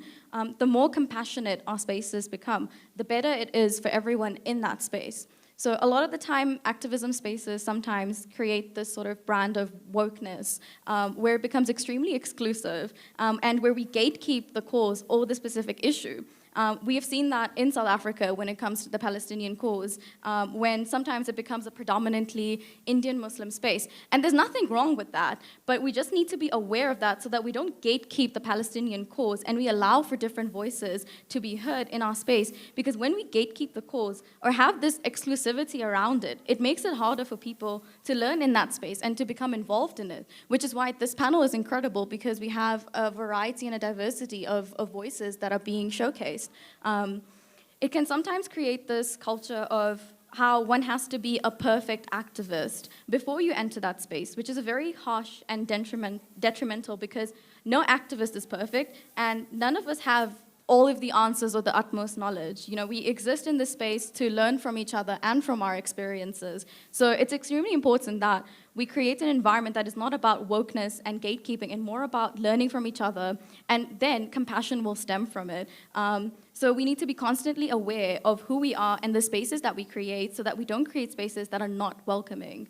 One of the ways in which we could stimulate this kind of caring environment or create this kind of space would be through creating or promoting support groups, which will create solidarity and unity within our spaces. It'll be beneficial to have support groups which focus on individuals who are involved in the activism space, talking about how they are feeling while they're in that space or while they're advocating for a specific cause or fighting for a specific issue or fighting against an oppressive system. This process will obviously involve a level of vulnerability, and being vulnerable with your comrades and with your peers in that space will help you understand other people in that space and better, and will help you see them in a more vulnerable way, which just adds compassion to the work that you do together. Another way in which you could foster solidarity and unity is to view things in a very intersectional way. My comrade Zaharah, she touched on it earlier. She touched on intersectionality earlier. So in terms of intersectionality, there are people who might feel the effects of the issue that you are protesting against, for example, gender-based violence or even settler colonialism, and they feel the effects even more than you do, or they feel it before you do. And for a number of reasons, they can't exactly communicate what they're feeling or how they're impacted because of maybe a language barrier or just a barrier in terms of access. So we just need to keep in mind that when we have spaces, they have to be as intersectional as possible, and that we do not exclude people who seemingly might not be able to be involved in that space, but might be feeling the effects of the issue first and the most. It kind of links to the whole gatekeeping thing that we spoke about earlier, and it comes down to us being more welcoming and constantly assessing whether or not we are welcoming enough, which will help us foster a more caring and compassionate space for youth and activism. How am I doing for time? I'm out of time. Okay, I'm just going to wrap up. I'm just going to say that it's really important that despite how harsh activism can sometimes be, it's really important that as the youth we stay involved in these spaces because our voices matter and we have a lot of power. We've seen that in South Africa in the past with the Soweto uprising and the amazing things that the youth were able to do. So despite the mental challenges and how harsh and taxing the space can be, I would just encourage everybody to continue being a part of the space. Yeah, thank you.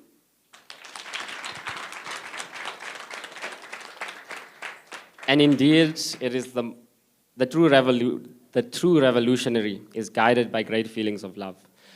Amandla! Amandla! Thanks, Noor.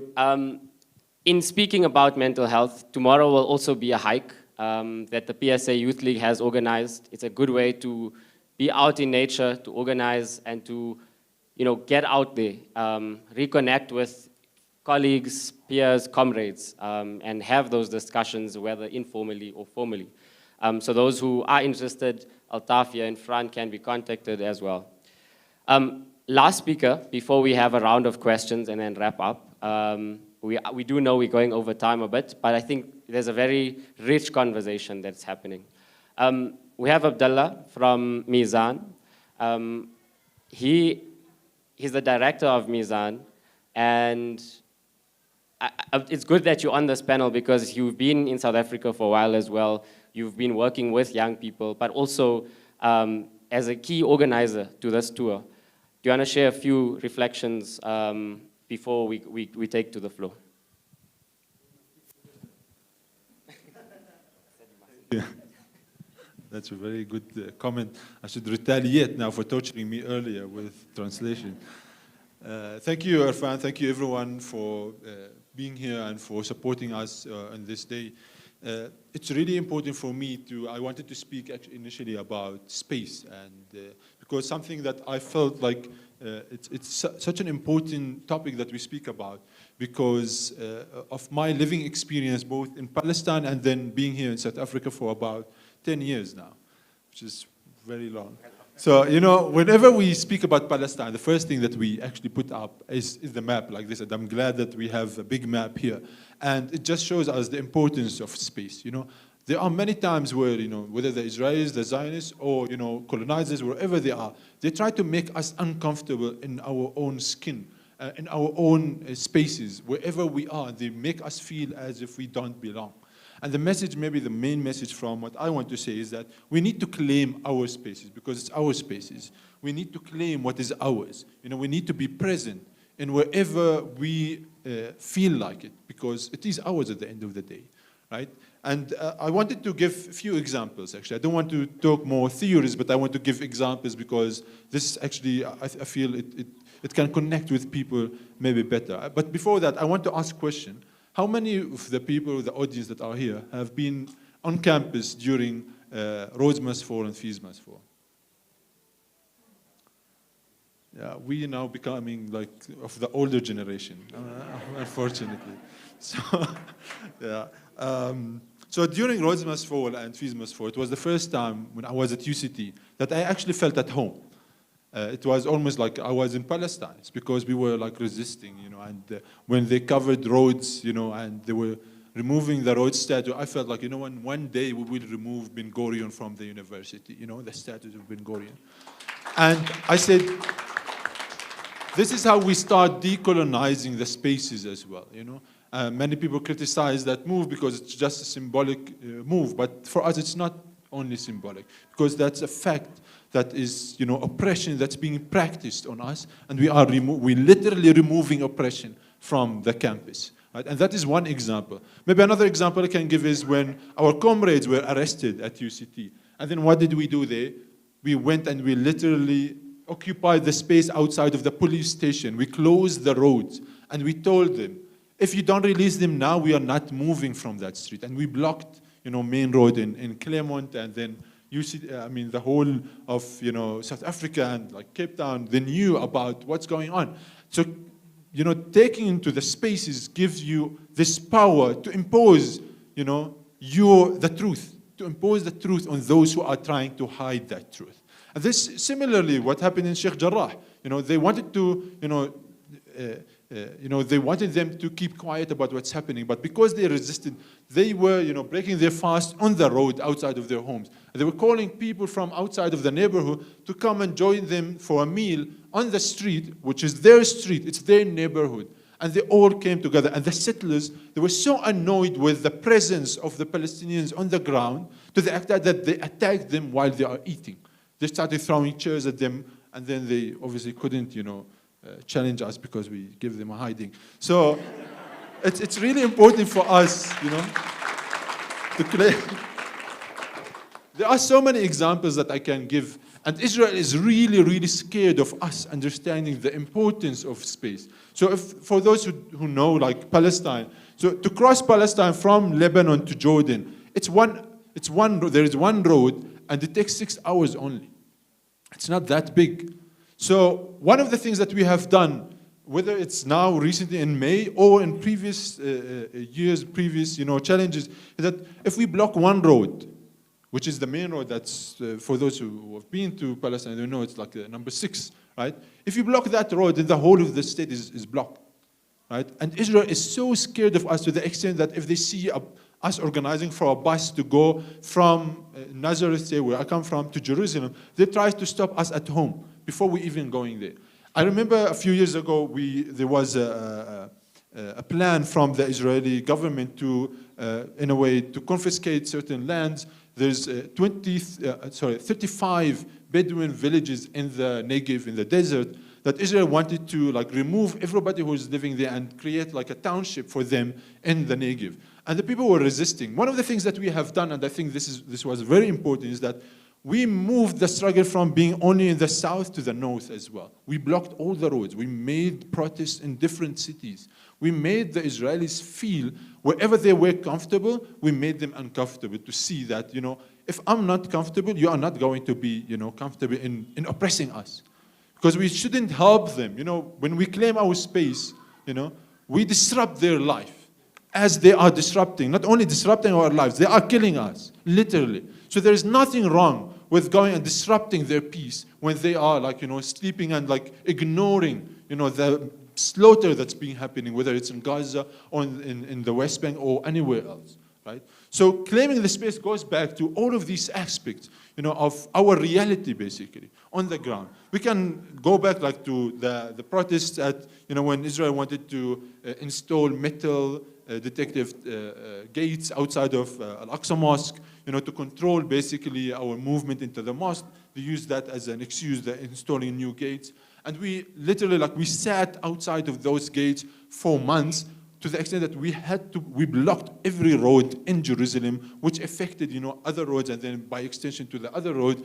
And that forced Israel to remove, and to cancel its plans. The same thing that happened now this year at the Damascus Gate. The youth, as I said, they always want to go and sit on the steps or the stairs of that big gate. And Israel wasn't happy about that. The settlers themselves, obviously, they are the ones leading all the policies in Israel.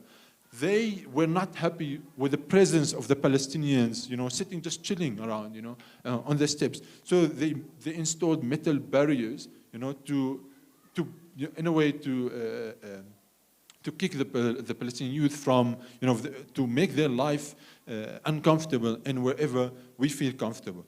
So all of these, actions, there are many examples that I can refer to. Even the occupation of, the Bremner, is it Bremner, or the management building at UCT, Mzanzi House now. Hopefully they changed the name. I don't know if they did. It was such an important, moment when we occupied the space, and it was for me at that time. That moment actually opened my eyes personally as a Palestinian. I learned that here. I said, you know what, this is really important. How occupying space, we forced the management now to interact with us, because at that time the vice chancellor didn't even want to listen to the Palestinians. This is a Zionist fly. Sorry. So the Israel, the vice chancellor, he didn't want to, engage with the students. But when they forced him to engage with him by occupying his space, he had to. He had no other choice, and they were peacefully protesting. They tried to militarize the campus, but they couldn't, because it was, the masses then got involved, and the collective, as we were saying, intersectionality and collective, work is such an important role. You mentioned, for example, G4S, right?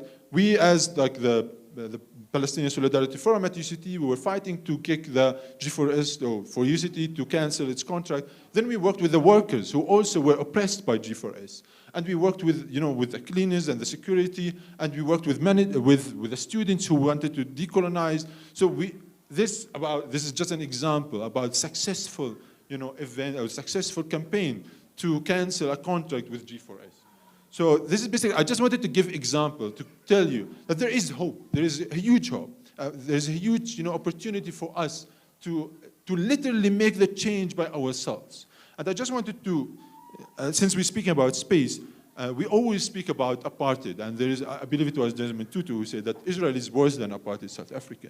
And that is, I would say that mainly is because what Israel is trying is, apartheid here, they try to use, the majority of people as servants, they dehumanize them, and they wanted mainly the black people to do they use them as cheap labor, right? Whereas in Palestine, they're trying to kill all of us, basically, or they couldn't do that, and that's it's a very famous quote, by Ben Gurion, that the old will forget and the old will die and the young will forget, because they think that we will just cease to exist and that we will disappear some way or another. The fact that they ignore that we even existed is just because they don't want to see us. They don't want our existence on the ground to be visible. And it's similar to what the US did or what Australia did, where they almost erased the entire, the entire indigenous people. And so basically to wrap up, and sorry I've been talking too much today, is that space is such an important thing, and we need to be present. As we are all present on social media, but Sheikh Jarrah wouldn't have been in everybody's mind if it wasn't for activists like Muna, like Muhammad, like Murad, like all of these activists who have been trying so hard to resist and to exist on the grounds there of Sheikh Jarrah. And thank you for listening.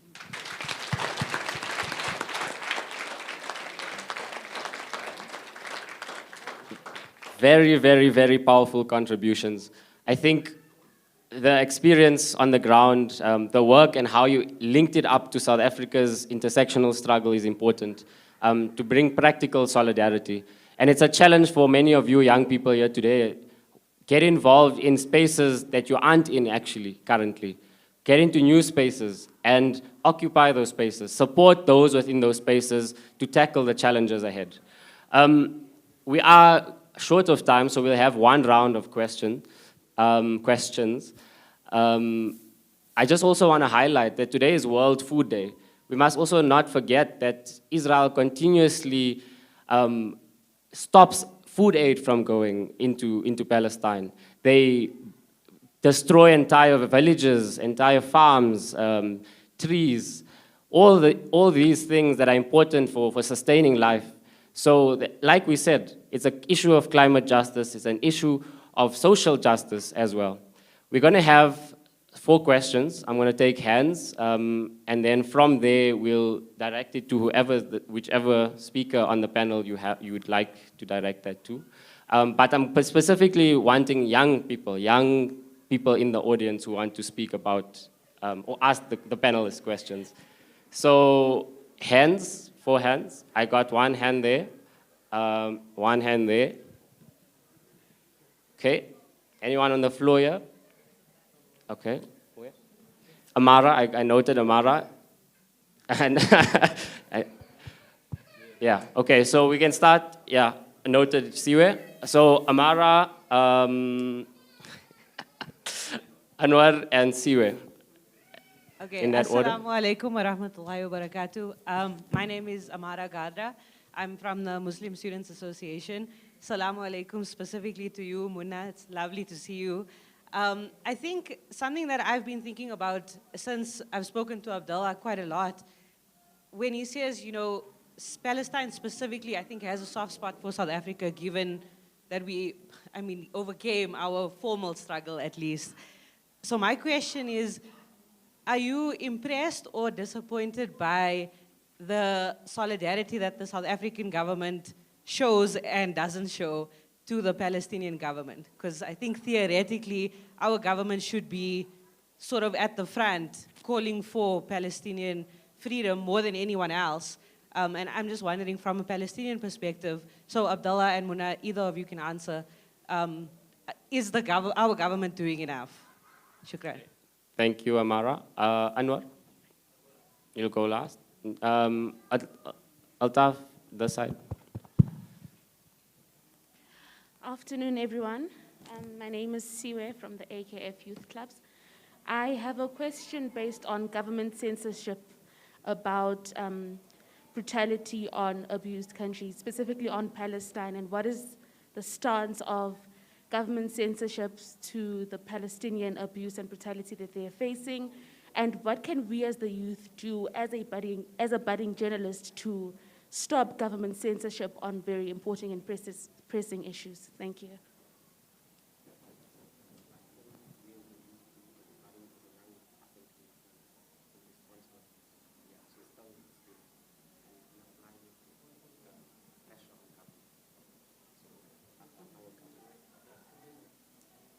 Yeah, Anwar. السلام عليكم. أهلا وسهلا مرحبا بكم إلى هذا البلد الكريم. سؤالي أولا أهنئكم في نضالك المستمر ضد الاحتلال الصهيوني في فلسطين خاصة في القدس. وثاني هذا سؤالي الآن. نحن نعرف سؤال للحرية في فلسطين ليس للمسلمين فقط، نعم، ولكن نحن نعرف أيضا معظم المؤيدين في العالم إنهم مسلمون، وخاصة في هذا الاجتماع الآن أيضا اليوم هنا. فلذلك أنا أسأل، نعم، أريد أن أعرف ما رأيك في اشتراك شباب المسلمين في للحرية في فلسطين للفلسطينيين وللعدل في الفلسطينيين؟ شكرا.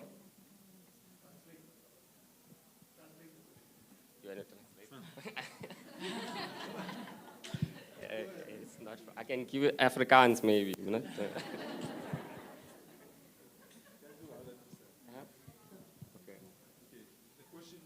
If I understand it well, is that what is the moral and conscious and the role for the young Muslims around the world and their role and involvement in the freedom of Palestine, right?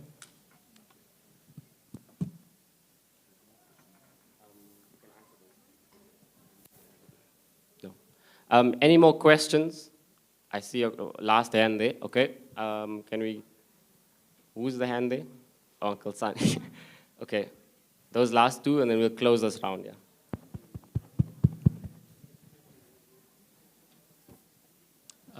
This is dedicated to Noor.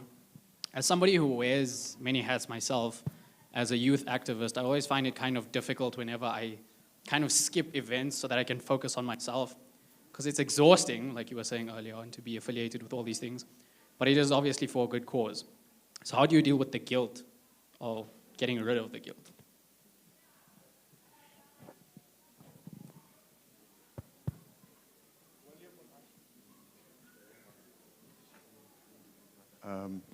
Irfaan, so my question is to Muna.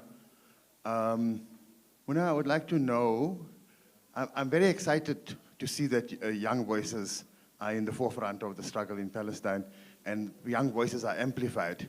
But how does that relate to the leadership? And what's your relationship with the current leadership in Palestine? So the relationship between the youth and the leadership, is it a positive relationship? Is it an antagonistic relationship? And how do you deal with it? Thank you so much. I think we can answer those questions. There was one to Noor, and then one to Abdallah and Muna. Oh, not one, the rest of them to Abdullah and Muna. So let's start off with, no, we close that round. Noor? Thanks, Irfaan. Thank you for the question, Luqman. Look, I mentioned this when I was doing my segment. You can't pour from an empty cup. So if you feel like you can't be somewhere at a specific event, firstly, you're human. You can't be everywhere all the time. So you need to prioritize your self-care and make sure that you're looking after yourself first. Because if you're not looking after yourself, it's very difficult for you to then start to advocate for other causes because you'll start to burn out. So I'll just say that the guilt is there, but you also need to understand you battle the guilt by keeping in mind that you put yourself first. So once you prioritize yourself and you take care of yourself and you're compassionate towards yourself, you'll be able to be more compassionate and show others that love and care as well. Slightly different from that. I think activism and the work we do requires a lot of sacrifice. We at the foundation look at developing servant leaders, and that starts with a commitment to serving, putting others before yourself. It's a difficult one to manage, but I think it's also part and parcel of building collectivism. understanding that even if you're feeling down, the collective you are with will share in your pain, will share in what you're feeling, so that you create a space of healing as well. But not to isolate yourself within the movement, but be part of it. And she mentioned it earlier around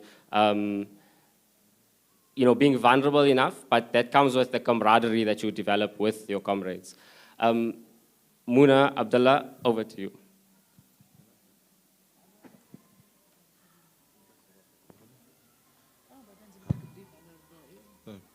So on the question, actually, I want to answer the question on whether we are impressed or not impressed about the South African role, right, about the government.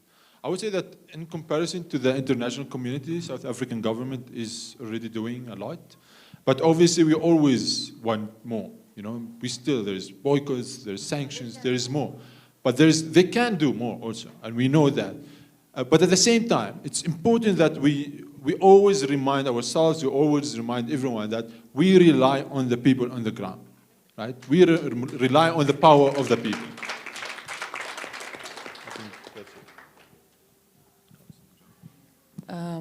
بخصوص سؤال الصبية هناك عن الإعلام، خاصة الشباب الإعلاميين الصغار، وكيف ممكن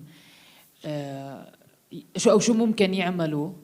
بتخيل زي ما كنا طول الوقت بنحكي هون إنه لازم دايما نربط ويكون الشغلتين هدول موجودات اللي هم على الأرض، شو بنقدر نعمل أكشنز على الأرض، وبنفس الوقت على السوشيال ميديا. فبالنسبة إلي إنه مثلا تنظموا مظاهرات بالأرض ضد الاضطهاد والعنصرية والاحتلال، هذا مهم. وبالمقابل كمان تعملوا حملات إلكترونية على السوشيال ميديا، هذا جدا مهم، لأنه بالنهاية بآخر اليوم زي ما حكى عبد الله، إحنا ما بنقدر نعمل حملة بدون ما يكون في أكشن على الأرض، بدون ما يكون في إشياءات على الأرض. فهذه نقطة. النقطة الثانية إنه بالنهاية ما بعرف اللي بدرس إعلام ليش بدرس إعلام، بس أنا كمنى درست الإعلام عشان أسلط الضوء على قضيتي اللي أنا بالنسبة إلي عادلة. فبالنهاية بفكر إنه دور الإعلامي خاصة دائما هو التركيز على القضايا المهمة، خاصة قضايا الناس الفقراء، قضايا الناس المظلومين اللي ما بيقدروا يحكوا لنفسهم، ما بيقدروا هم نفسهم يحكوا، فبالتالي بحاجة مين يحكي عنهم، وإحنا لازم نكون هذا الدور كإعلاميين شباب صغار.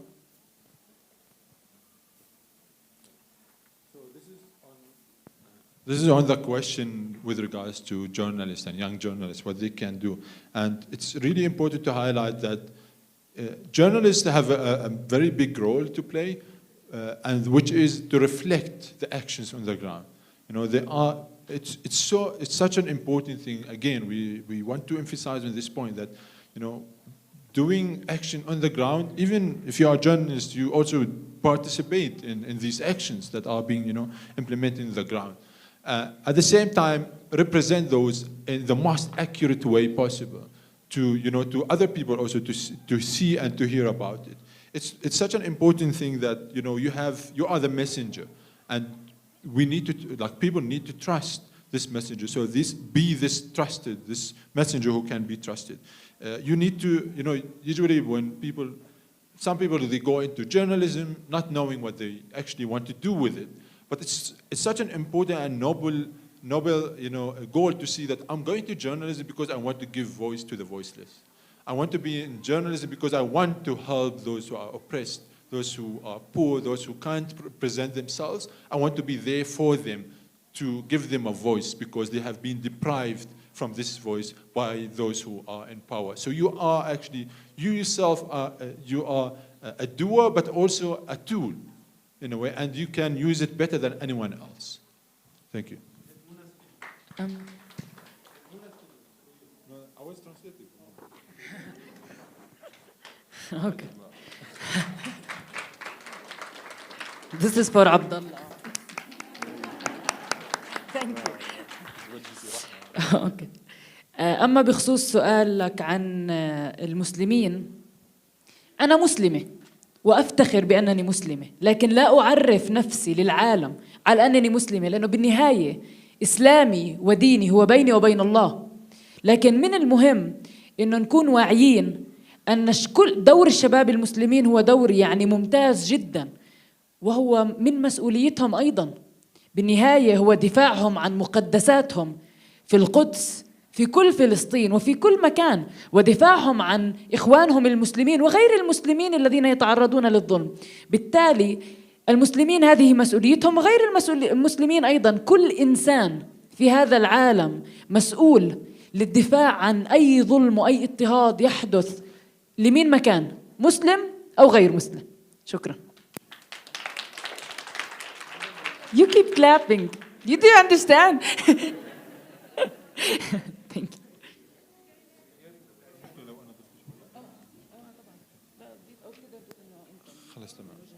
So what she was basically saying is that obviously she's a Muslim, she's proud of being a Muslim, but at the same time she's also a human.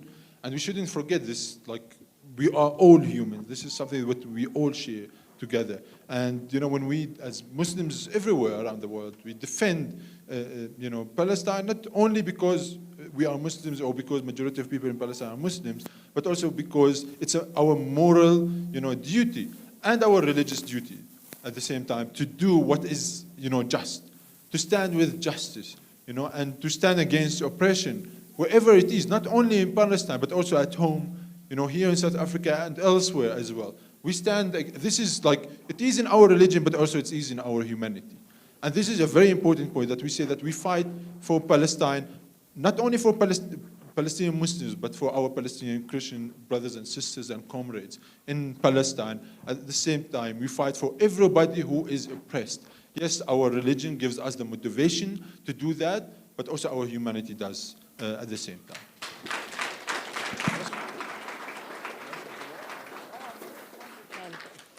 أوكي. وآخر سؤال عن موضوع علاقتنا بالقيادة السياسية، هو سؤال شوي شائك، لأنه دايما بوجود، في ظل وجود أي حكومة بضل عندنا هذا الخوف إنه نحكي إشي ويعتقلونا ولا مثلا يأذونا أو بس أنا بآمن إنه طالما أنا بقاتل ضد الظلم والاضطهاد والاحتلال في كل مكان، كمان بقاتل ضد قمع الحريات وضد شو ما كان بتعمله سواء حكومتنا الفلسطينية أو أي حكومة أخرى في العالم، يعني الحكومة الإسرائيلية اللي هي حكومة الاحتلال أو أي حكومة في العالم.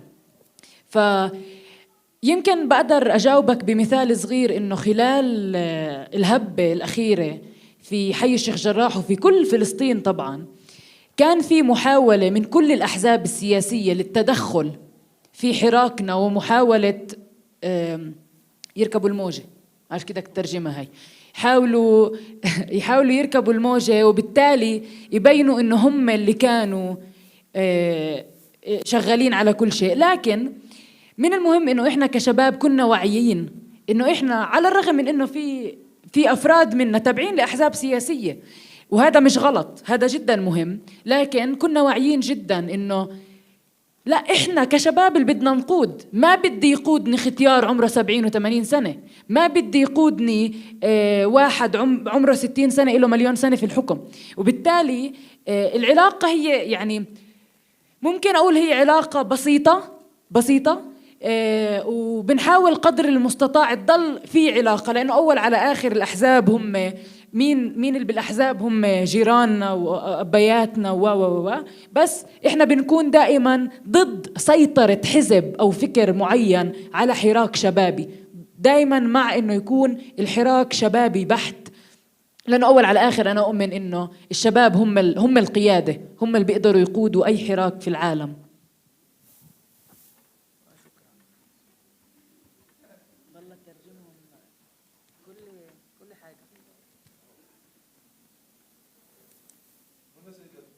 I want to say that it's a very difficult question, and I would say it's very difficult to translate the answer itself. Anyways, so in our relationship with the political leadership, is that there is always, this fear from the political leadership. Wherever we are, about governments who try sometimes to, whether it's the Israeli government or the Palestinian Authority, who are not always as helpful, as they should be. And we're always critical of the roles that every, ruling or government that tries to, to be present. Muna says that, we mentioned that during the uprising, there were many different parties who tried to climb into the wave and to say that, to, in a way, hijack the efforts that the youth have been doing, and they wanted to come onto the forefront at the end, after everything has been done. They try to come into the front and they say to claim that the victory or whatever has been achieved at that time. But at the end of the day, Muna said, and we believe in the role of the youth. The youth are the actual leaders of the actions on the ground. And those are the ones who make the change. The youth are the leaders of the change, if I may put it like in that line. So we are always against the domination of one party or of one group on struggles that are related to youth. There were many people, many individuals within the movement that are affiliated to political parties. But when we are on the ground, we are all youth, we are all young people, we are all Palestinians fighting for one goal, which is the freedom of Palestine. And that's it. Thank you very much. Is that all the questions? All the questions? Yes. Just checking. Absolutely. I think we in South Africa know that too well. From the Fees Must Fall movement, many affiliations to different political parties, but the focus was students and students' issues. And likewise, I think as young people in this country, we have to recognize that we have an important role to play in agitating change on the ground and in being part of that change process, regardless of that affiliation we might have to different ideologies or political parties and so on. We have come to the conclusion of this panel discussion. We have one more speaker who is also a visiting guest, who's been part of the movement, who's been, as I read here, an international relations coordinator as well for the Palestinian Stop the Wall campaign, an advisor to the Land Defense Coalition, and really has played a big role in the movement, in the solidarity movement. At the invitation of the Pan-African Palestine Solidarity Network, Maren has currently, or is being deployed to South Africa to be part of the global campaign of #UN Investigate Apartheid that aims to hold Israel accountable for the decades of apartheid and colonialism. Maren, I'll give you your 5 minutes to please just share a few words. Amandla! Amandla! Thank you. Actually, the only thing that I'm representing here you didn't mention. I'm part of the International Secretariat of the Palestinian Boycott, Divestment and Sanctions National Committee that actually that's to the BDS movement back home in Palestine. That actually sent me here on that visit through all of Africa. I started in Senegal, Kenya, Malawi, now South Africa and further, with the explicit task to learn, to understand, and see how we can build together on an African continental level the struggle and the solidarity for Palestine. And I've been in the youth conferences at the universities, in the slums, informal settlements in Nairobi, with the movements in Senegal. And what has been absolutely impressive from all the meetings and what I see here as well is not only that Palestine is part and parcel of that struggle, but as well the Pan-Africanism that is coming out as something that is fundamental and crucial for the liberation of Africa and the anti-colonial struggle and the anti-apartheid struggle that is ongoing here in South Africa, in Kenya, and anywhere else, and that Palestine is part of Pan-Africanism. That's the thing that I've learned. You cannot separate that. And in that sense, what is coming from Palestine, and here I agree, we are at a turning point. We are at a turning point not only what happened this May, but already last year with the effort that we've built up together with our comrades in South Africa, with the South African BDS coalition and all the groups involved in it, like PSA and so on. The Global South response has been a real change within the vision of Palestine. After all these years of BDS movement, where we started from the ground, from the roots, last year we said we need to put added effort and say we go now until the United Nations, and we ask the United Nations to recognize, investigate, and hold Israel accountable for its crime against apartheid. And that has been such a powerful message across the continent in all the meetings that I had, that together Africa can stand up once again and defeat once again apartheid, because apartheid is wrong in South Africa, is wrong in Palestine.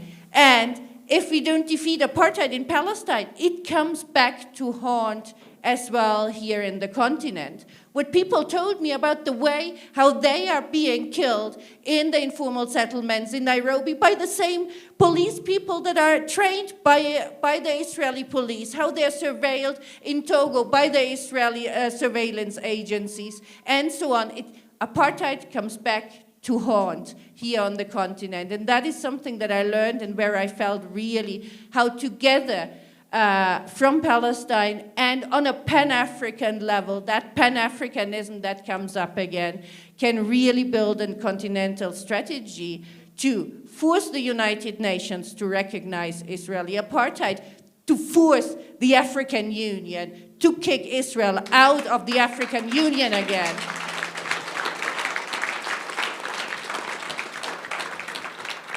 Last night, the Executive Council of the African Union has failed to kick out apartheid Israel from the African Union again, though many countries have spoken out in solidarity with Palestine. It was a minority that spoke out for Israel, and the struggle there will continue. And the Pan-African struggle among the movements to link beyond borders the students, the social movements, the rural workers, whoever, and build Pan-Africanism for Palestine and for Africa. That's the message that I've got that I'm bringing back to Palestine, and I wanted to share that with you. And thanks a lot.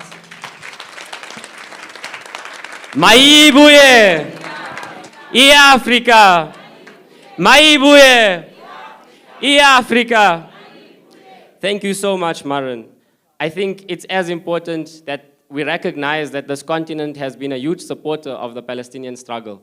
But because of that, the Zionist lobby will continue to try and infiltrate and try to disrupt that kind of solidarity that has been built over years and years and years, and connecting the anti-colonial struggle. So we thank you for that work, and we know that the PSA and many others are involved in those campaigns, especially at the AU, who are now trying to give Israel this status as an observer. Thank you so much for that. Amandla! To close off this program, we have a young activist. She is nominated as well for the International Peace Prize. She's also from the Kathrada youth movement, and we'd like her to render a short poem before we close. Nasira?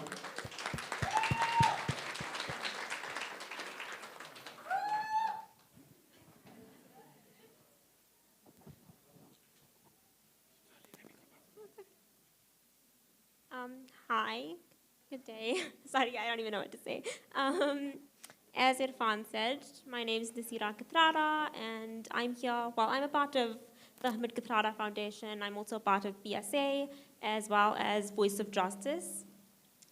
Today I'll be performing a very short poem. It's called The Sound of Silence.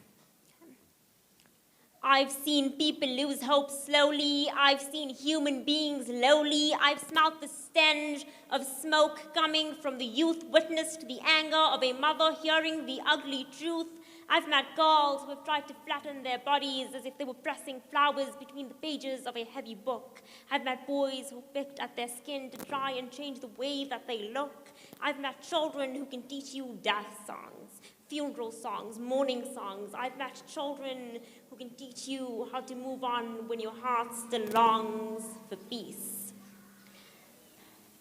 I've met children who have cried so much that they have ran out of tears, children who have seen so much that they are fresh out of fears, little kids wise beyond their years.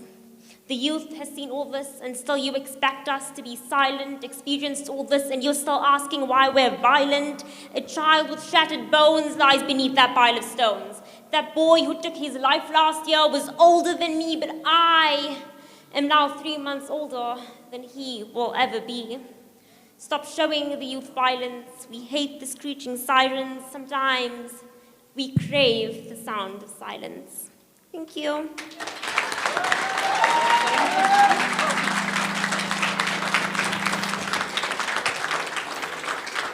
Very, very powerful. We really do hope that your nomination to the International Children Peace Prize goes through. But you've been a phenomenal influence and an inspiration. And I hope many more young people follow in your stead, as well as the many Kathrada youth who are also here, and the other young people from other organizations as well. We have been tasked to give 30 seconds to Bassem, just for a short welcome from their side. Bassem, 30 seconds, please. We are running out of time. Thank you, my brother. Good evening, brother, sister, comrades. Most welcome, Mona El-Kurd, to see you here in South Africa. Mona El-Kurd, as Ahd al-Tamimi and Jana Jihad, became an icon of Palestinian struggle, especially for Riyadh. Her voice arrived around all the world. The civil society pillar is very important and can consolidate the official one. Mona, you know now our diplomacy working and to stand with Sheikh Jarrah everywhere.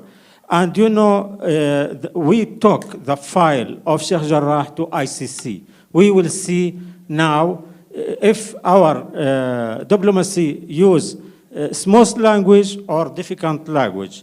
Also, I would like to invite you to visit our embassy with our brother and sister and comrade on a Tuesday to take a message from the ambassador to our people in Sheikh Jarrah. Thank you. Thank you so much, Bassem. There are just a few announcements, and then Altaf will be just handing out some gifts that the PSA has prepared for the panelists. The one is that there's a set of newspapers at the entrance on the table there. And Searatoa has said that these are newspapers at the entrance. Yes, okay. It's a working class newspaper, and it's produced by young people and women of the working class. So please, on your way out, grab that newspaper there. In addition, as I mentioned, tomorrow is the hike. It's 100 Rand per person. Contact the many Youth League members who are here so that you can also join in that session tomorrow morning. PalestineSA.co.za, that's the Palestine Solidarity Alliance website. You can go there, make contributions, contact us, find links to other work we've been doing. But particularly to continue solidarity work, we really require continuous support via donations as well. So if you can continue to do that, please do so. Thank you so much for being a very attentive panel. We know we went over time, but there was a lot of content, there was a lot of information, and I think we had to give everyone a fair chance to share that with us. And importantly, the message is go out and act. Act in solidarity. Don't just speak in solidarity or share awareness on social media about how you feel about the situation. Take it forward in practical actions. Amandla! Maibuye! Amandla! Altaf, can I ask the panelists all to please stand up? There's just a small gift from everyone, for everyone.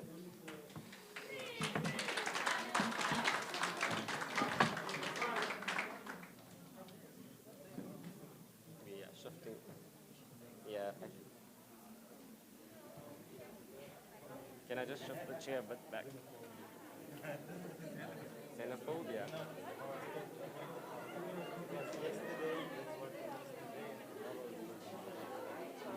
Charles, turn to hand over.